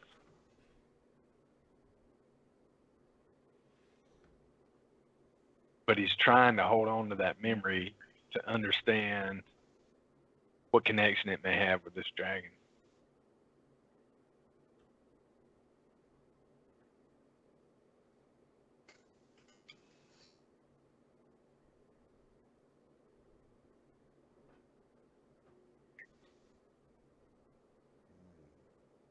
So Burgie is contemplating different things from his past. What are you guys doing to get your ship fixed and back on track? A side note, all your extra supplies were used to make a catapult. I said we just rip off the other air portion, whatever balloon, and we just go straight up ship. Let's get back to the basics. I will tear down the catapult and use mending to the supplies that I broke apart.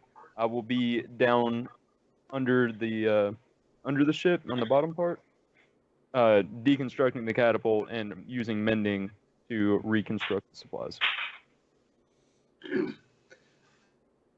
Do we? I'm here to pick up anything that's heavy for people, and I'm just like going on about how cool that battle was, how cool it must be to be a pirate. Yeah, but I feel like using mending on the ship is out of the option, right? It's entirely too big. Yeah, okay. I figured that's why I was using it on these supplies. So. No, that was a smart move. Smart move. What is Alon doing? Oh, that's not good. Uh-oh.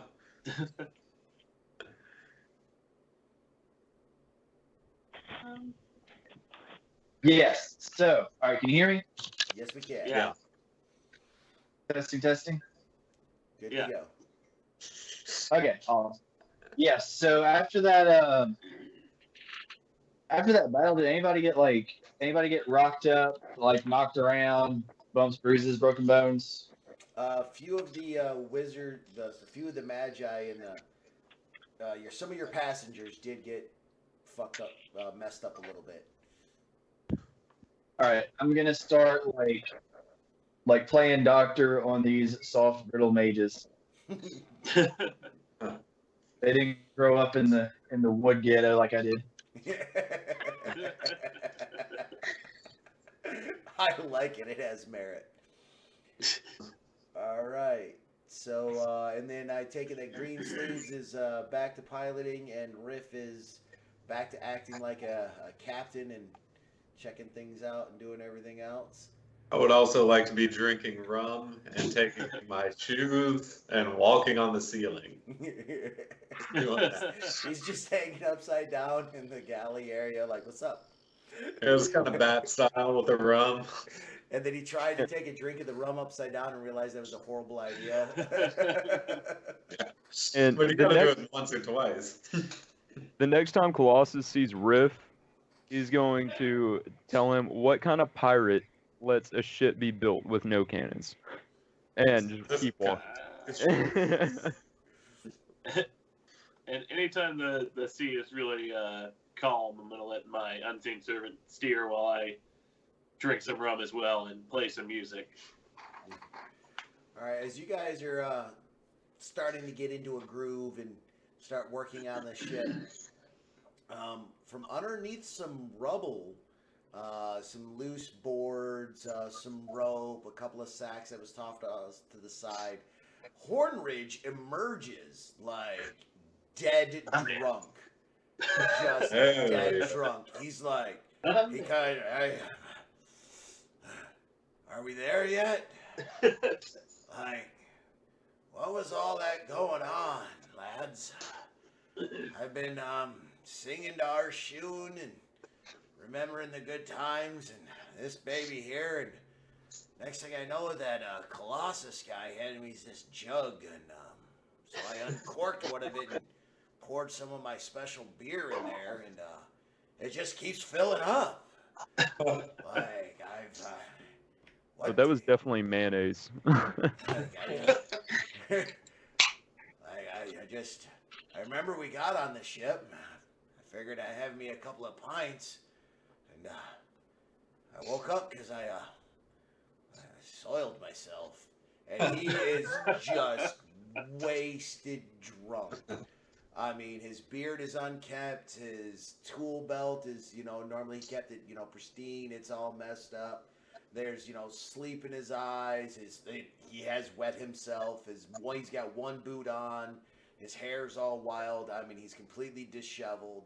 And this is Hornridge, the guy that you've seen even when he was going into his madness from being, force-fed a shit ton of, godly knowledge, still kept himself squared away looking. Still kept himself, clean and, even though he'd be mumbling to himself, he bathed regularly. Ever since Arshun's death, he has been just a fucking train wreck.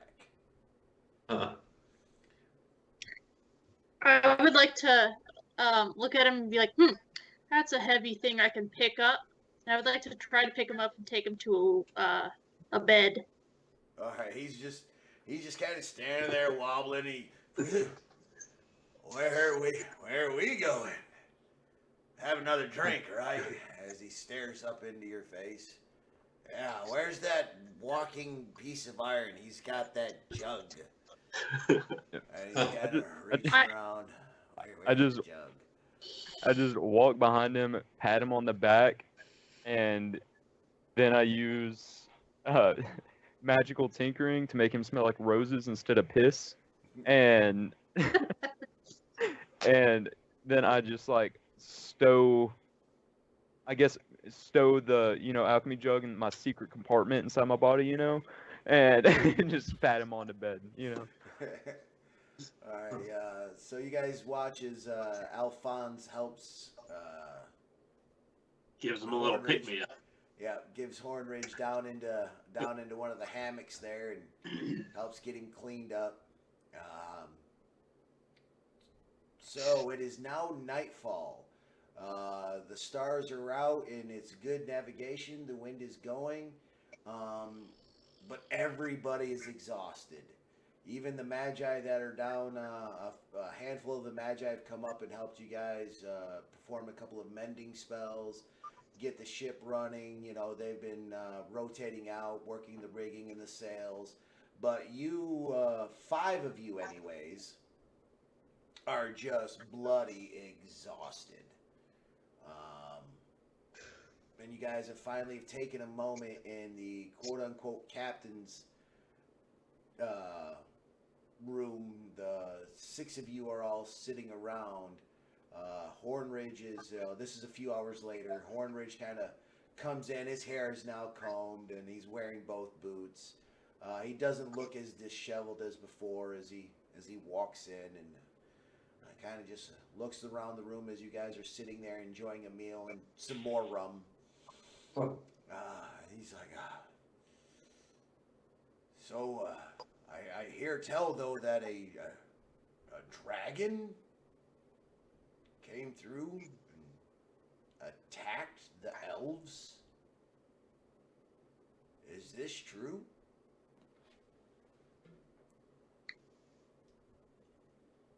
Yes. Yeah, as far as we can tell.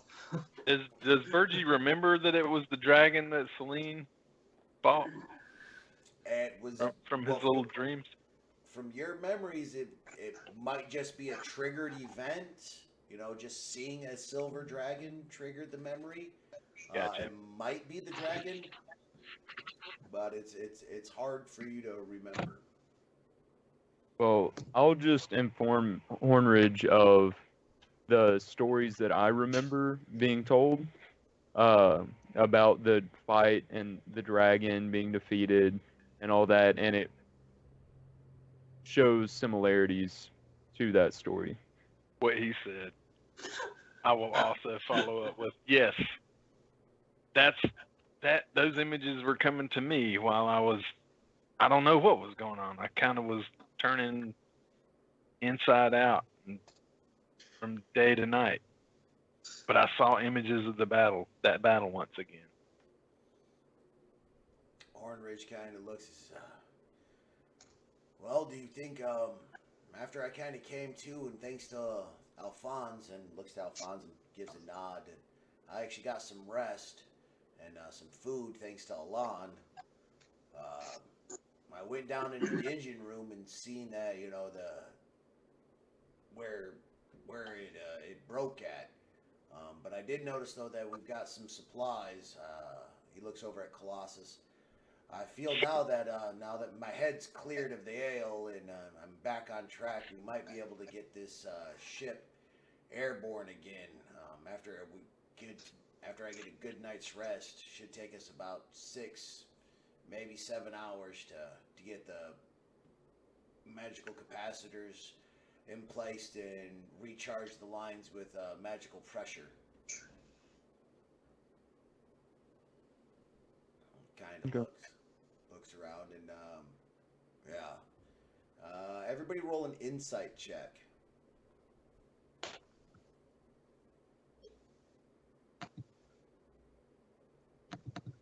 Oof.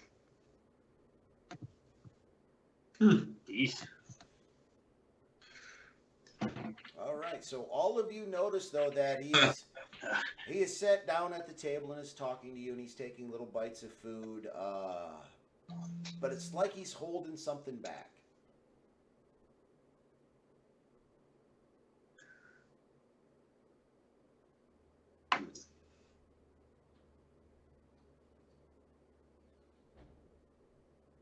I'd like to ask him what we need to do to get flying.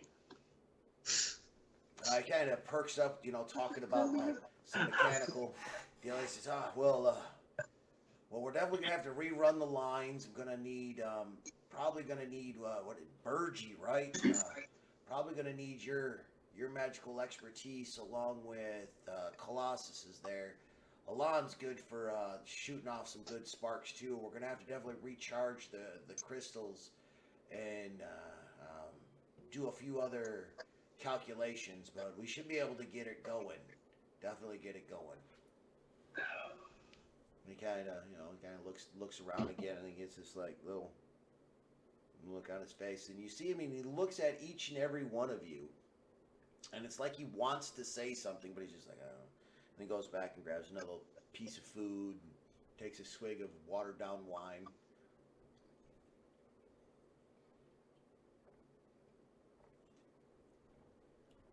I would like to give him a pretty hefty pat on his shoulder and just kind of look at him and be like, friend, we have been together for too long and gone through too much shit together to be hiding something from everybody. He kind of gets a little teared up a little bit, and he looks up and he says, you're right. We have traveled and spilled blood and done many things with each other, but when we get to Freetown, your guys' quest is over. You guys should not have to go through any more of this. I was the one chosen by Titan to carry this knowledge of these machines. It was my doing that found Mother and her lost library that sent us down to the Oasis. It was mine and Jack's doing on figuring out how to help you guys get into Celine's tomb and bring the Magi to the world to help fight this. You have all done enough. When we get to Freetown, I will seek out Silverhand and the Council of the Centurions and let them know of your great deeds. You have all done enough. When we get to Freetown, I will find a way to rid you of these these crimson suns that have been blazed upon you, and free you from this curse of the Knight of Two Bells that seems to follow us. This I swear. Friends that we met while in the oasis, child of the Magi, and from as stories say, Burgi, a founder of the Magi. You've already proven yourselves worthy comrades, and I thank you for everything you have done. But again, though, this battle is not yours. You are not chosen by the Guardians, or as they're also known as the Kaijus. I will take this burden on myself. When we get to Freeton, again, I will inform the Council of the Centurions of your great deeds, but I will find a way to free you of these markings. No more of you young folk must die for something that these elves and old people have done. I'm a little insulted. It's a lot for breakfast. It's actually dinner, so, but yeah. Well, he's drunk. I want to tell him that would be a terrible ending to our story in the ballad of this group that way. And have we told him that we're the harbingers of a new age and the keys of the Magi? Because if not, I want to tell him about that and let him know that we still have a part to play. You guys tell him, but from the speech that he gave, you guys all feel that he feels responsible for Alon's death. He feels responsible that you guys have been dragged into this just because you happen to be at Two Bells the same time that he was. I mean, remember, this was a long time ago for you other players, but Hornridge, he was there in the city and he confronted you guys as an enemy at first when you guys were saving those kids and doing those things.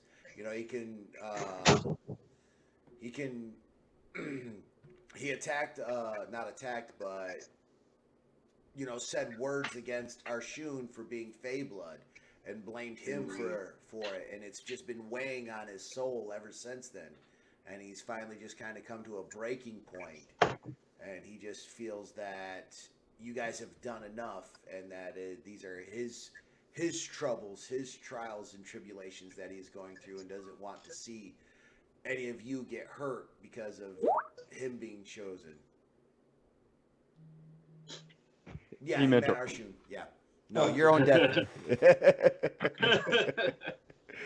Yeah, I didn't mean your death, yet. Yeah, no, not you. No. Roger.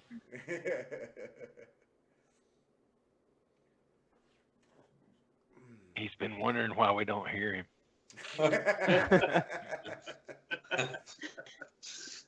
So all of you take a moment though and say this, and you go on and start talking to him, and everybody else kind of stands around like, no, we're gonna move forward, but you definitely have learned though that it weighs heavy on his soul for everything that everyone has been through. He feels responsible, and he is trying to be responsible for the things that have happened. But from the looks and the reactions of all of you players, all of you are like, yeah, shut up. You can see a smile appear on the corner of his mouth as he's trying to keep his somber tone. And he says, all right, enough of that. You walking piece of iron that talks. Where's that magic jug of yours? I have filled it with my hopefully soon to be famous golden oak ale. That's another thing when we get to Freeton. I'm gonna open me another brewery.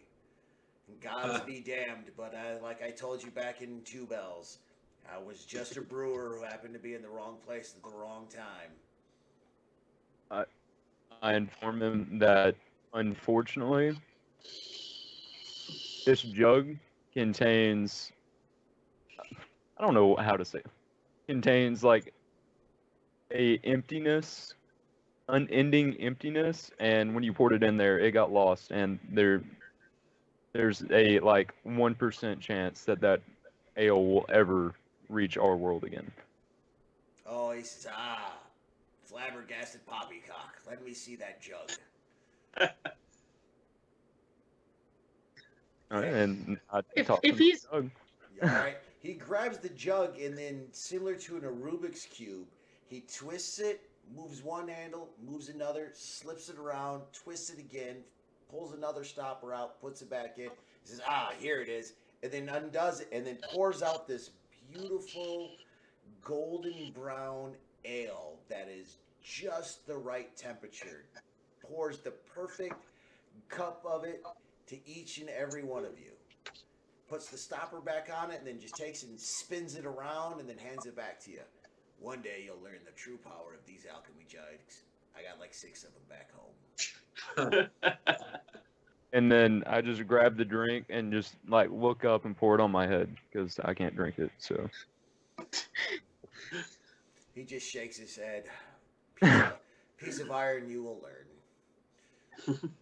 All right, does everybody take a drink of this? Heck yeah. Oh, I yeah. actually don't. Virgie rushes down to get a cup of the golden oak.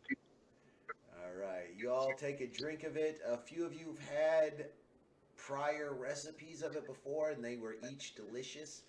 But this time, this recipe is superb. All of you, for all of you that have taken a drink of it, you think it would pair perfect with whatever your favorite meal is, or by itself. Like, this is just the most perfect tasting, earthbound goodness in a glass you have ever had in your existence. The best brandy and rum.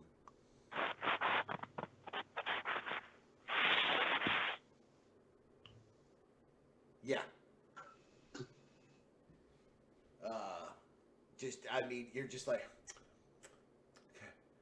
some more, sir. Please, can I have some more? A good laugh is had by all, and the rest of the evening is spent in light merriment and idle conversation as you guys have talked about different travels that you have been on and things that you have done. Each of you find yourselves off to bed for the evening, and later on the next day, good old Greensleeves is awoken by his unseen servant just shaking the shit out of him. Uh-oh. Excellent. All right. I'm gonna go up to the wheel and see what's going on. Oh no! As you go walking out of the bed, out of the hammock that you're sleeping in, you realize that you look over at Riff's hammock, and because he did not take off his slippers of spider climb, and in his sleep has himself so tangled up in his hammock that like one arm is out, part of his tail is, and he's just dead snoring. Classic.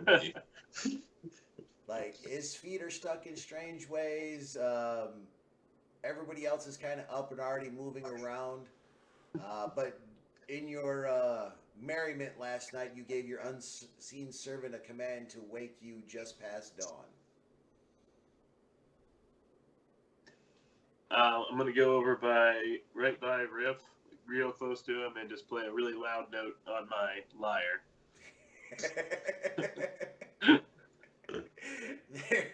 Everybody's kind of slowly moving around. You know, the night shift is coming in, and all you hear is Riff, you awake with a start. Your feline agility kicking in as you try to jump around and find yourself severely knotted up in your hammock. And as you try to move, your feet are stuck to the hammock.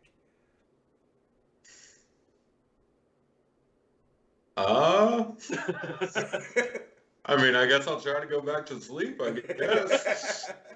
I'll push Greensleeves away from me and say, stop it. And go back to sleep. So you reach your one hand out there, you get it out of the hammock, and you're just like, stop. Just go away. Just go away. And You snuggle in and you find yourself actually extremely comfortable. Then that morning piss hits you. And you're like, I'm going to go back to sleep. About 5 seconds later, it starts to hurt. You got to pee so bad. What kind of hammock is it? Is it the one with like the slits, or is it a full hammock? One with the slits. Well, then I'm just gonna pee.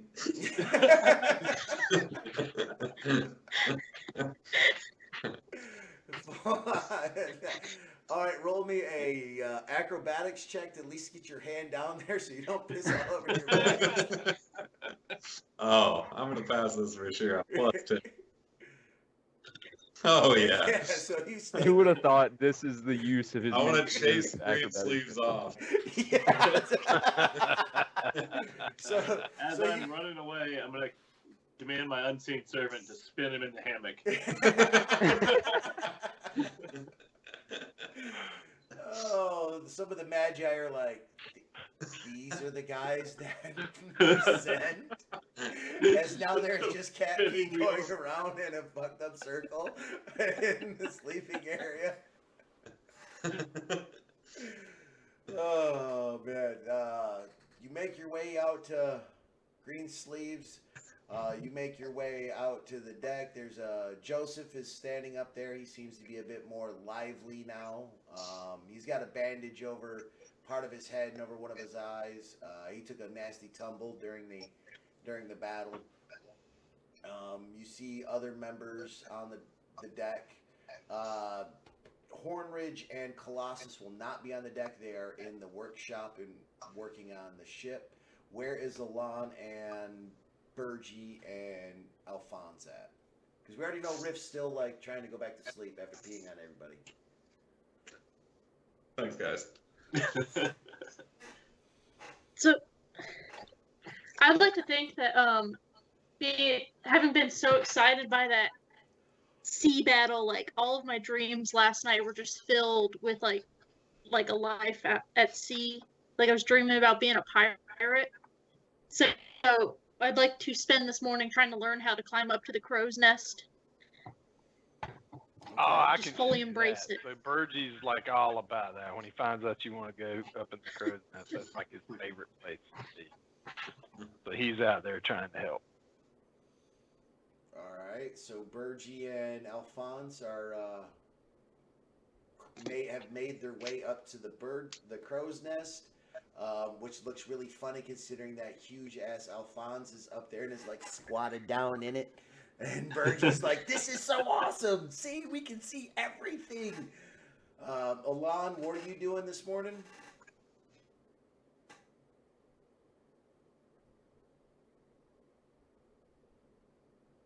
What's Alon doing this morning? Colt? Yeah.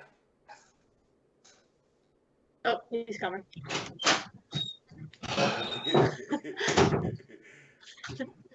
All right. So how drunk did I get last night? No, everybody just caught a good buzz. Nobody got hammered or anything of the such. Well, except for Riff, because he always gets really drunk. So I'm not. Of course, I'd expect nothing less. So this morning I feel like hunting down some food that's not a good berry. I'm getting a little bored of good berries. So what's the ship chef got cooking? There's not really one. Everybody's just been eating dried meats, cheeses, and whatever's pickled in the store barrels. Did anyone get the cookbook off of my dead body? Oh no! Yes. That Alphonse is going to teach me how to read. Yeah. Did I take him from you? Yeah, I put it All right, on your then. character sheet. Oh. All right, so if there's no chef, I'm gonna go around trying to trade my good berries with people for like meat and cheese, just having a little fun, trying to get something that's not a good berry. Okay. Yeah, a few of the magi are like real quick to trade you up for some of these sausages and pickled eggs and stuff. They're like, yes, please. I'm only like 4 days out to sea, and already I want to get back to land. The general census of the Bagi is they do not like life on the sea. Growing up in a pseudo realm stuck between planes of existence, and when they did come through was into the desert mountain areas, they were definitely not built for sea travel. They are not digging this life at all. So yeah, he gets the trade there. So what's the general census though? You guys kind of go through your morning routines. Alphonse, roll me an acrobatics check to get down out of the crow's nest. Bergie at second nature. Yeah, I totally realized at this moment that I definitely have a fear of heights. Oh. Yeah, so you kind of like, okay, I'm climbing down, I'm not climbing down, I'm falling. And with a loud splat, you've got way more than enough hit points to survive this, right? Oh. Yeah. Oh gosh, yes. Yeah. But yeah, you definitely fall, break an arm, some ribs. You jump up like it's fine. Your arm is hanging all funny like and stuff, and you're like, it's not fine. Alon. You guys all kind of come together. Alon resets the bone. I guess that's up to him. But you guys are all standing by the steering wheel. I don't know, what is that thing actually called? Where they turn the ship that moves. I feel like it's just the ship's rudder. wheel. No, the rudder's what turns Yeah, I the think ship. so. But when you Yeah. turn that I think big it's wheel, the Stern? ship's wheel. Is it stern? The stern? no, that's one of the sides. It's like stern, bow. That's the aft. back. That's the back of the boat. It's Yeah. the Are helm. you talking about the helm. helm wheel? The helm. Helm. Yeah. The helm. Okay, so you guys are all standing up there by the helm. Even Hornridge stayed down in the workshop. Colossus has come up. Joseph is standing there, and he's like, so are we going to get this ship back into the air? Please? I'm good. I'm good. My armor. Sorry. Is Joseph still all bandaged up? And Yeah, he's got one eye covered, and he's actually like, that's helping. I was gonna say I'd cure wounds on him, but if he's cool with it, I'll leave him alone. Yeah. So he's wanting to know, we gonna get this shit back into the air, or are we gonna? Tell him we've got our best men on it.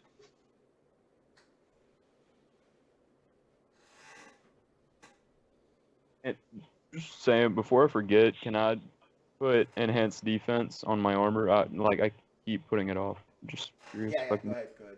Cool. It just increases my AC by 1. Well, that's fine.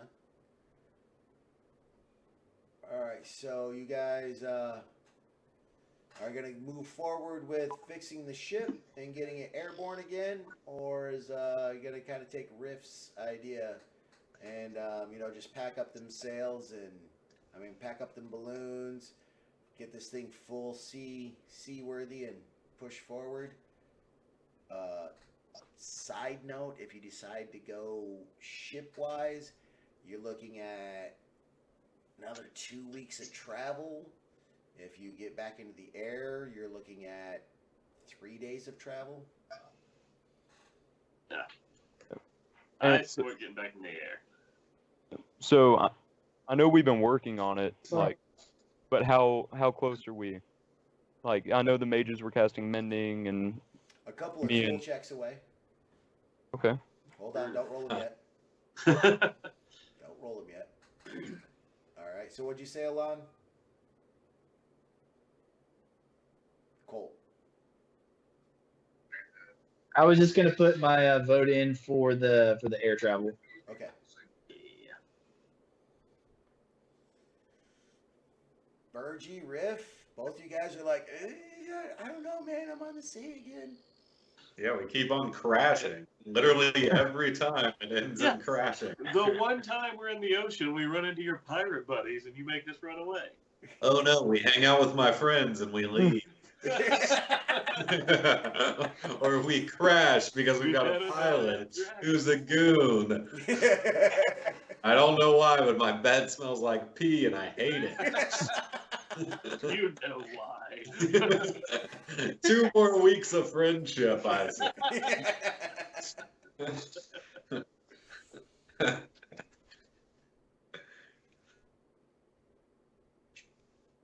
So, Burgie, To what be do you fair, vote? male cats pee all everywhere anyway. Like, that's just a thing. Marking my territory. Yeah, like, should have known what you're getting into. Yeah, you thought you were pranking me, you just increased my territory.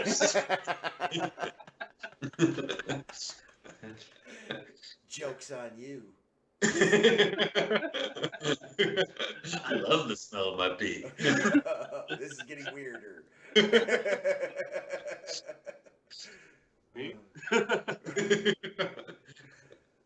Alright, so the general census is you guys are going to spend the rest of today getting the airship ready.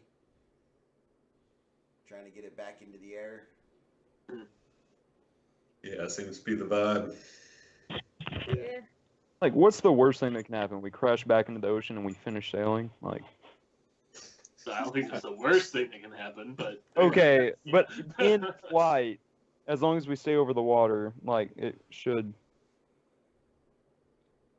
Yeah. No, not Yeah, be... as long as we only fly over the water from now on.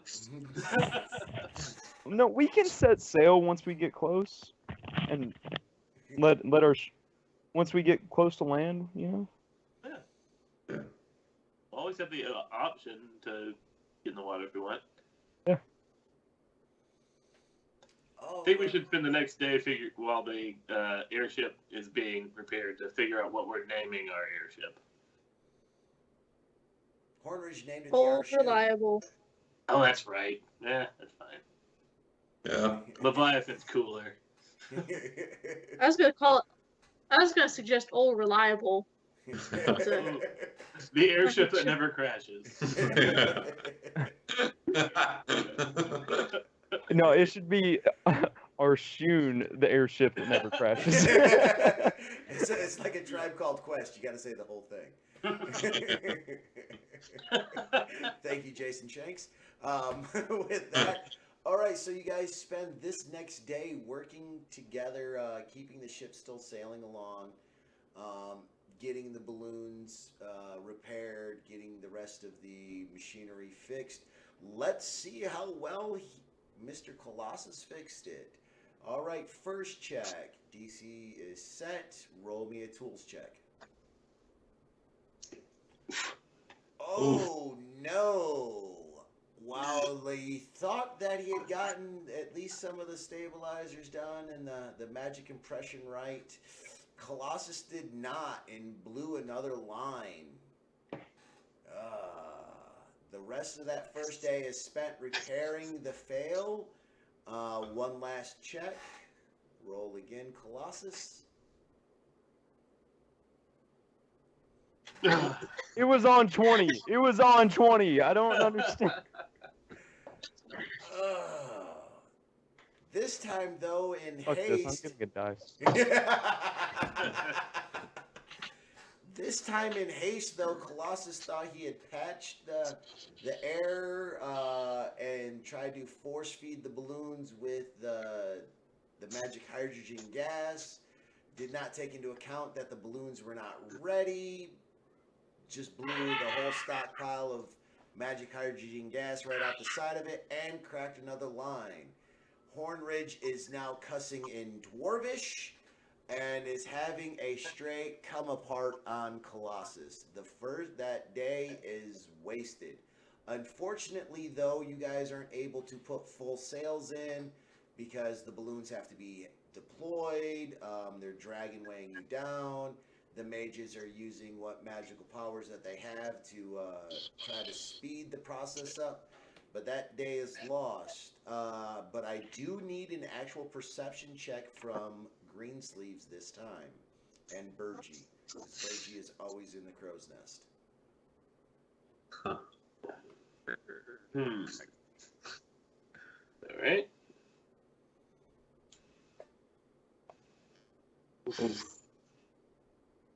Oof. Ooh. You guys just see open waters. Everything looks clear as you're slowly moving along. All right. Use my advantage. That evening, you guys spend back in the captain's quarters having another meal. Hornridge is straight, still salty and angry, saying very weird and strange things in Dwarvish under his breath, looking over at Colossus. Funny enough, I understand. I know you do. I can also speak Dwarvish. I want to know. I what also he's speak saying. Dwarvish. He's like, this walking hunk of metal thinks he can do calculations on that old busted ass abacus when he doesn't even know how to put things at the 10th power. I showed him this cool tool I invented called a micrometer to measure the welds on things, but no, he's over here like a fucking idiot. I swear. If he was one of my kinfolk, actually made him, I honestly thought he would be better built. Ugh. And you just see Colossus over there like, I know. You're having flashbacks of holding a flashlight for your dad while he was working on stuff.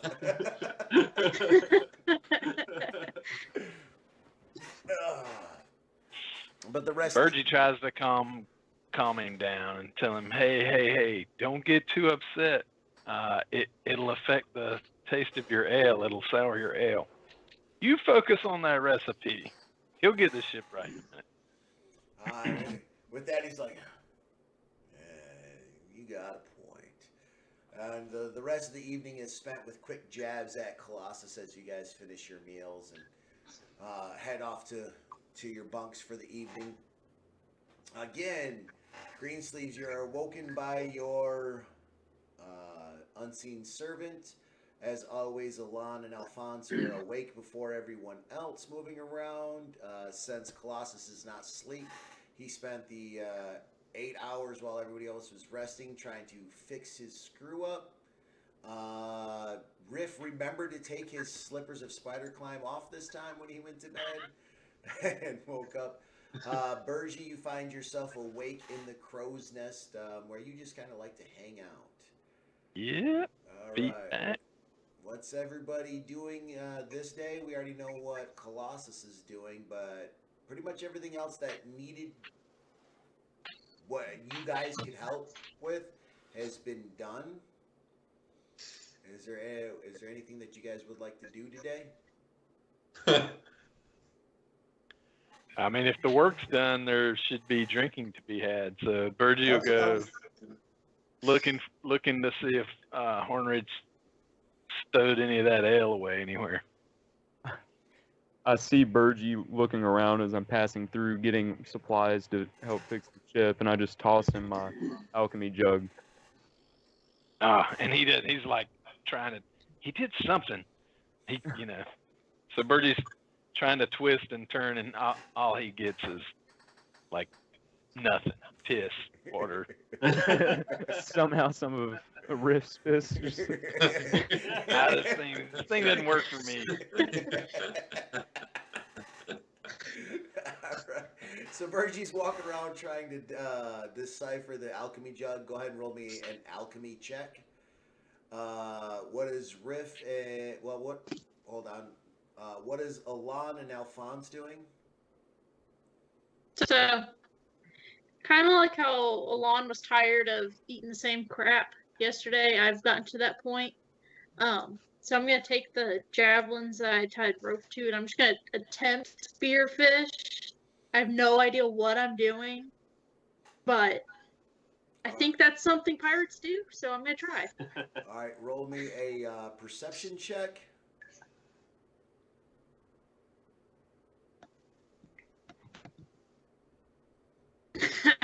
Yeah, you're like looking over bed, but all you see is the froth kicking up. You're staring out to sea like, there's stuff out here for me to kill, right? Like, I can throw this at something. Riff's just like, oh, not Ahab again. As he walks by. What's Alon doing?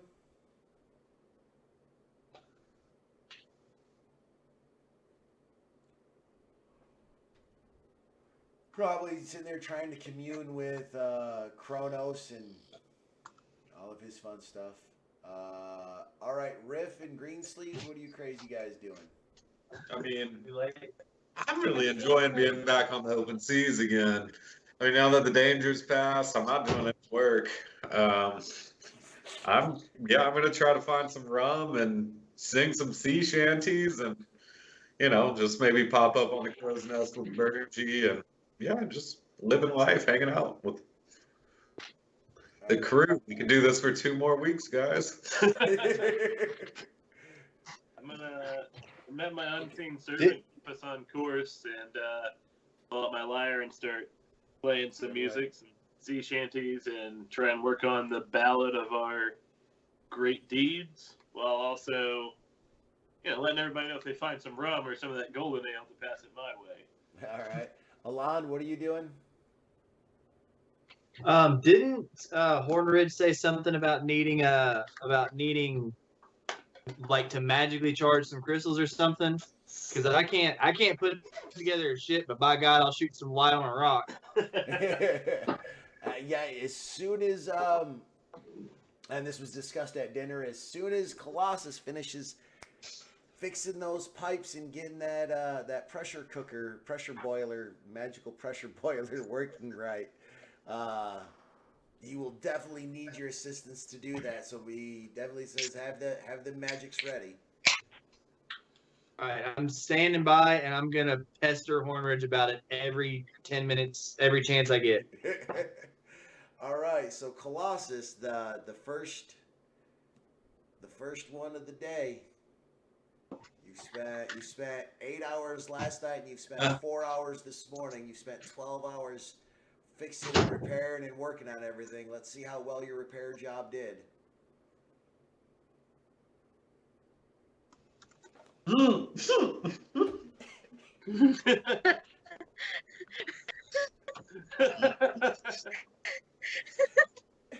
Sail. Dun, dun, dun. The boat explodes. Yeah, pretty much. But you cannot crit fail a skill. But if you could. Spiritually.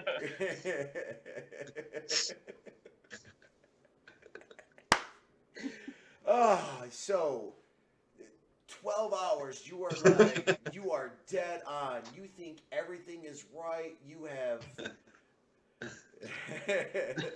the fuck was the dad teaching me? Oh, you definitely did learn how to hold that flashlight. So you spent 12 hours. You triple checked the balloons. You checked all the lines. You went through and was looking. You even used that special micrometer tool that Hornridge showed you. You measured, triple measured. You thought you did everything absolutely perfect. Everything. You do. You do this. Is that a 1 again? That's a 10. You go through and you do the startup sequence, and the engine is purring. Everything is great. You're like, I got this. But you forgot to turn on the release valve. The whole system blows. The 2 lines that run to the 2 individual balloons, and then the 3rd line that runs to the 3rd balloon, all crack and splinter. Iron shards shoot everywhere. There's a big explosion in the back of the ship as the magical engine is screaming bloody murder. Roll a pilot check. All right. I'm going to use my advantage on this one, I think.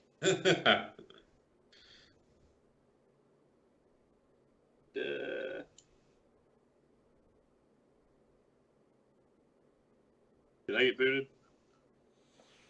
Yep, you just got booted as soon as you went to roll it. Cool. Suspense. I mean, I can just roll 2d20s. Is it plus 7? All right, there you go. That's a 4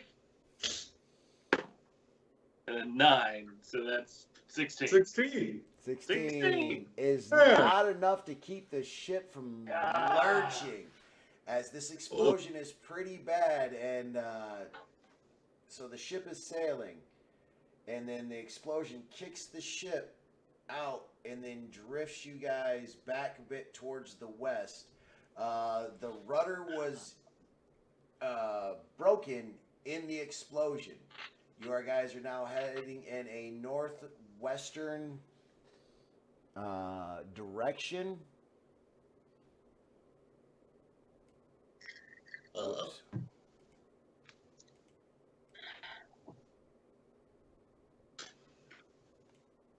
And that is about as far as you've made it. Slowly, the ship is moving along. When you notice, though, that the ship is still kind of turning.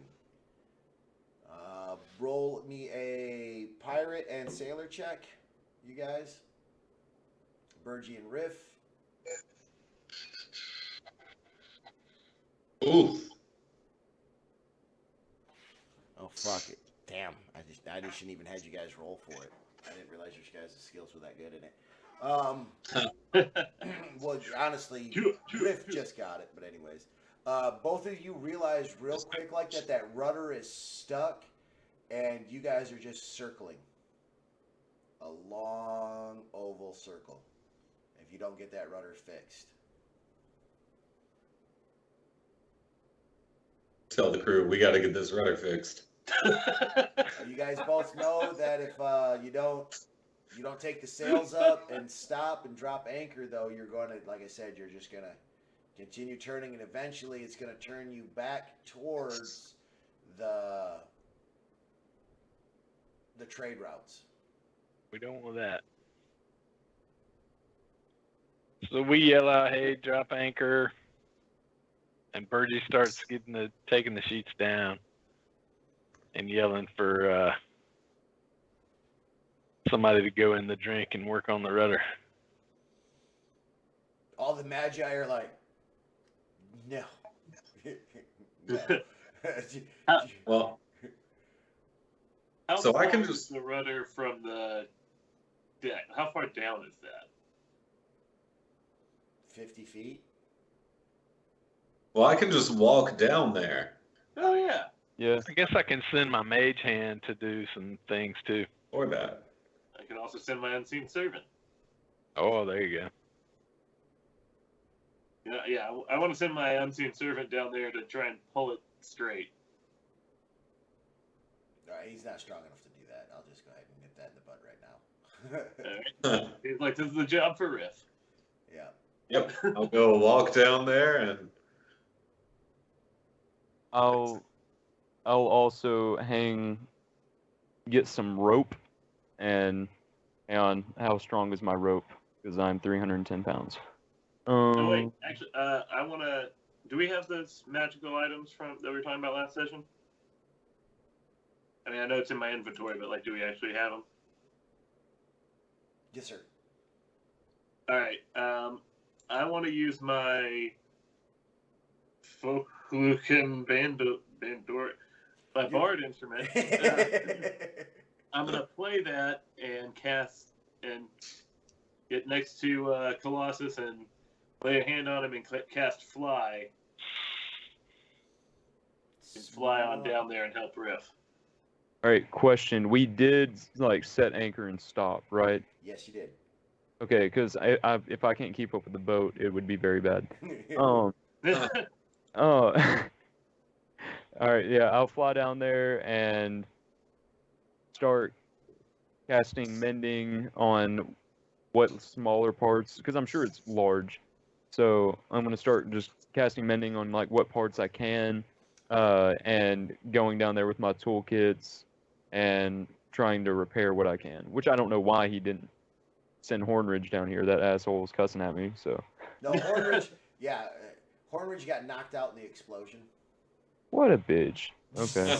Yeah, I mean, he also didn't crash us, so I'm gonna send somebody else in to do it. He should have been supervising better. But yeah, I'll go down there and work on repairing it with tools and mending and the combination of the two. All right, so yeah, you cast fly on you, and you jump up and then you dive down into the water, and you see Riff is like walking down the side of the ship, and he kind of gets to the water and he's like, "Ah, he's got this." You dive into the water, and then you get in there and you're looking at it. You have dark vision, right? Me? Yeah. No, you don't. Yeah, you can't. It's dark in the water. It's kind of hard to see. You get to looking around at it, and that's when it hits you like a ton of bricks. Literally. You don't know the first thing about building ships, like working on the magical engines and those kind of things and the infusions. Like, yeah, you've got that down, but you're like, how does this mechanism work? Where does this go? Like, you don't even know what's busted on it. You come flying back out, and Riff's standing there on the side of the boat, like, I'm cool. I can stand on the side of the boat. That's true. All right. Can I give him direction on what he should be doing, or do I know inherently, I guess? Probably need to go look at it. Well, I don't need to breathe. That's why I was going to go down there and work on it. Mm-hmm. No, you're not wrong. You're still doing the right thing. It's just that you don't. I don't know how. Yep. Yeah, so I mean, I'd like to get in there and like kind of see what needs to like be fixed on it, and so yeah, I'll get into the water and swim around in there. Yeah. Well, Also, I'd like to holler over the edge at Colossus and just say, "You've got 10 minutes." Should have mentioned that earlier. Gotcha. Well, once I'm down there, getting up will be a lot easier than getting down safely. I'm sure it's easy. I just want to let you know how much time you have. How deep is this? How like far down am I feet wise? About 30 feet into the water. Okay, cool. I'm gonna throw Riff a rope and tie it to my waist and ask him to tie it to the ship. All right, I'll tie it to the ship. Just to my waist, just in case, because I can't swim, I would sink. And so, anyways, and then I'm gonna go up to Riff and explain to him what little I seen down there, like this thingamajiggy, don't know what it's called, and try and describe it to him.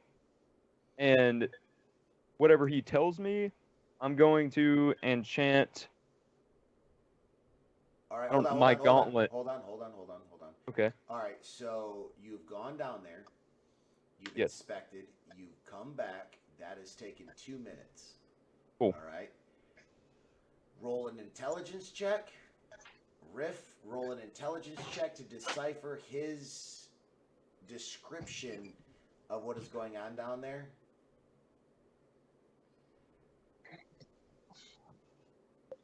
Oh. Virgie's standing up on the deck, just kind of a little bit nervous, and looks around and whispers so that Colossus can't hear. Maybe this will go better.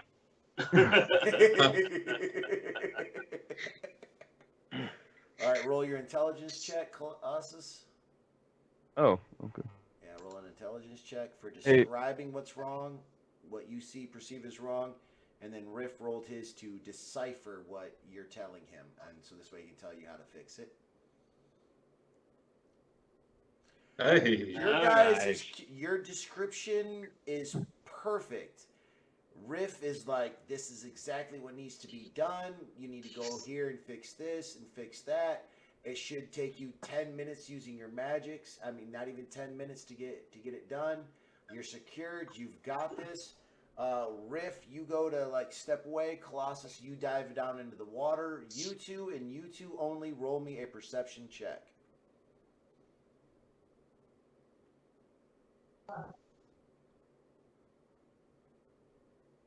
Okay. All right. Colossus, as you dive into the water, and Riff, you're like, all right, you got this, and you look down and you're getting ready to turn back up. Both of you see multiple figures swimming up, multiple humanoid figures swimming from the depths towards the bottom of the ship. And you swear that at least a couple of them are riding on sharks. And with that, ladies and gentlemen, finishes up tonight's session of Thursday Night Brew. I am DM Ford with Triple J Presents Thursday Night Brew, The Fall of Britannia, the Freeton Arc Part 1. I want to thank everybody for tuning in tonight. I want to thank all my players for having a good time. I hope they all had a good time anyways. Let's see what nasty, scaly fish things they're going to do battle with next game session. And with that, you guys have been great as always. And like how I always love to end all of my sessions, say good night, everybody. No. Good night, everybody. Good night, everybody. Yep. I wanted to do Hey, Jim. So I got a question about conjure animals. Okay.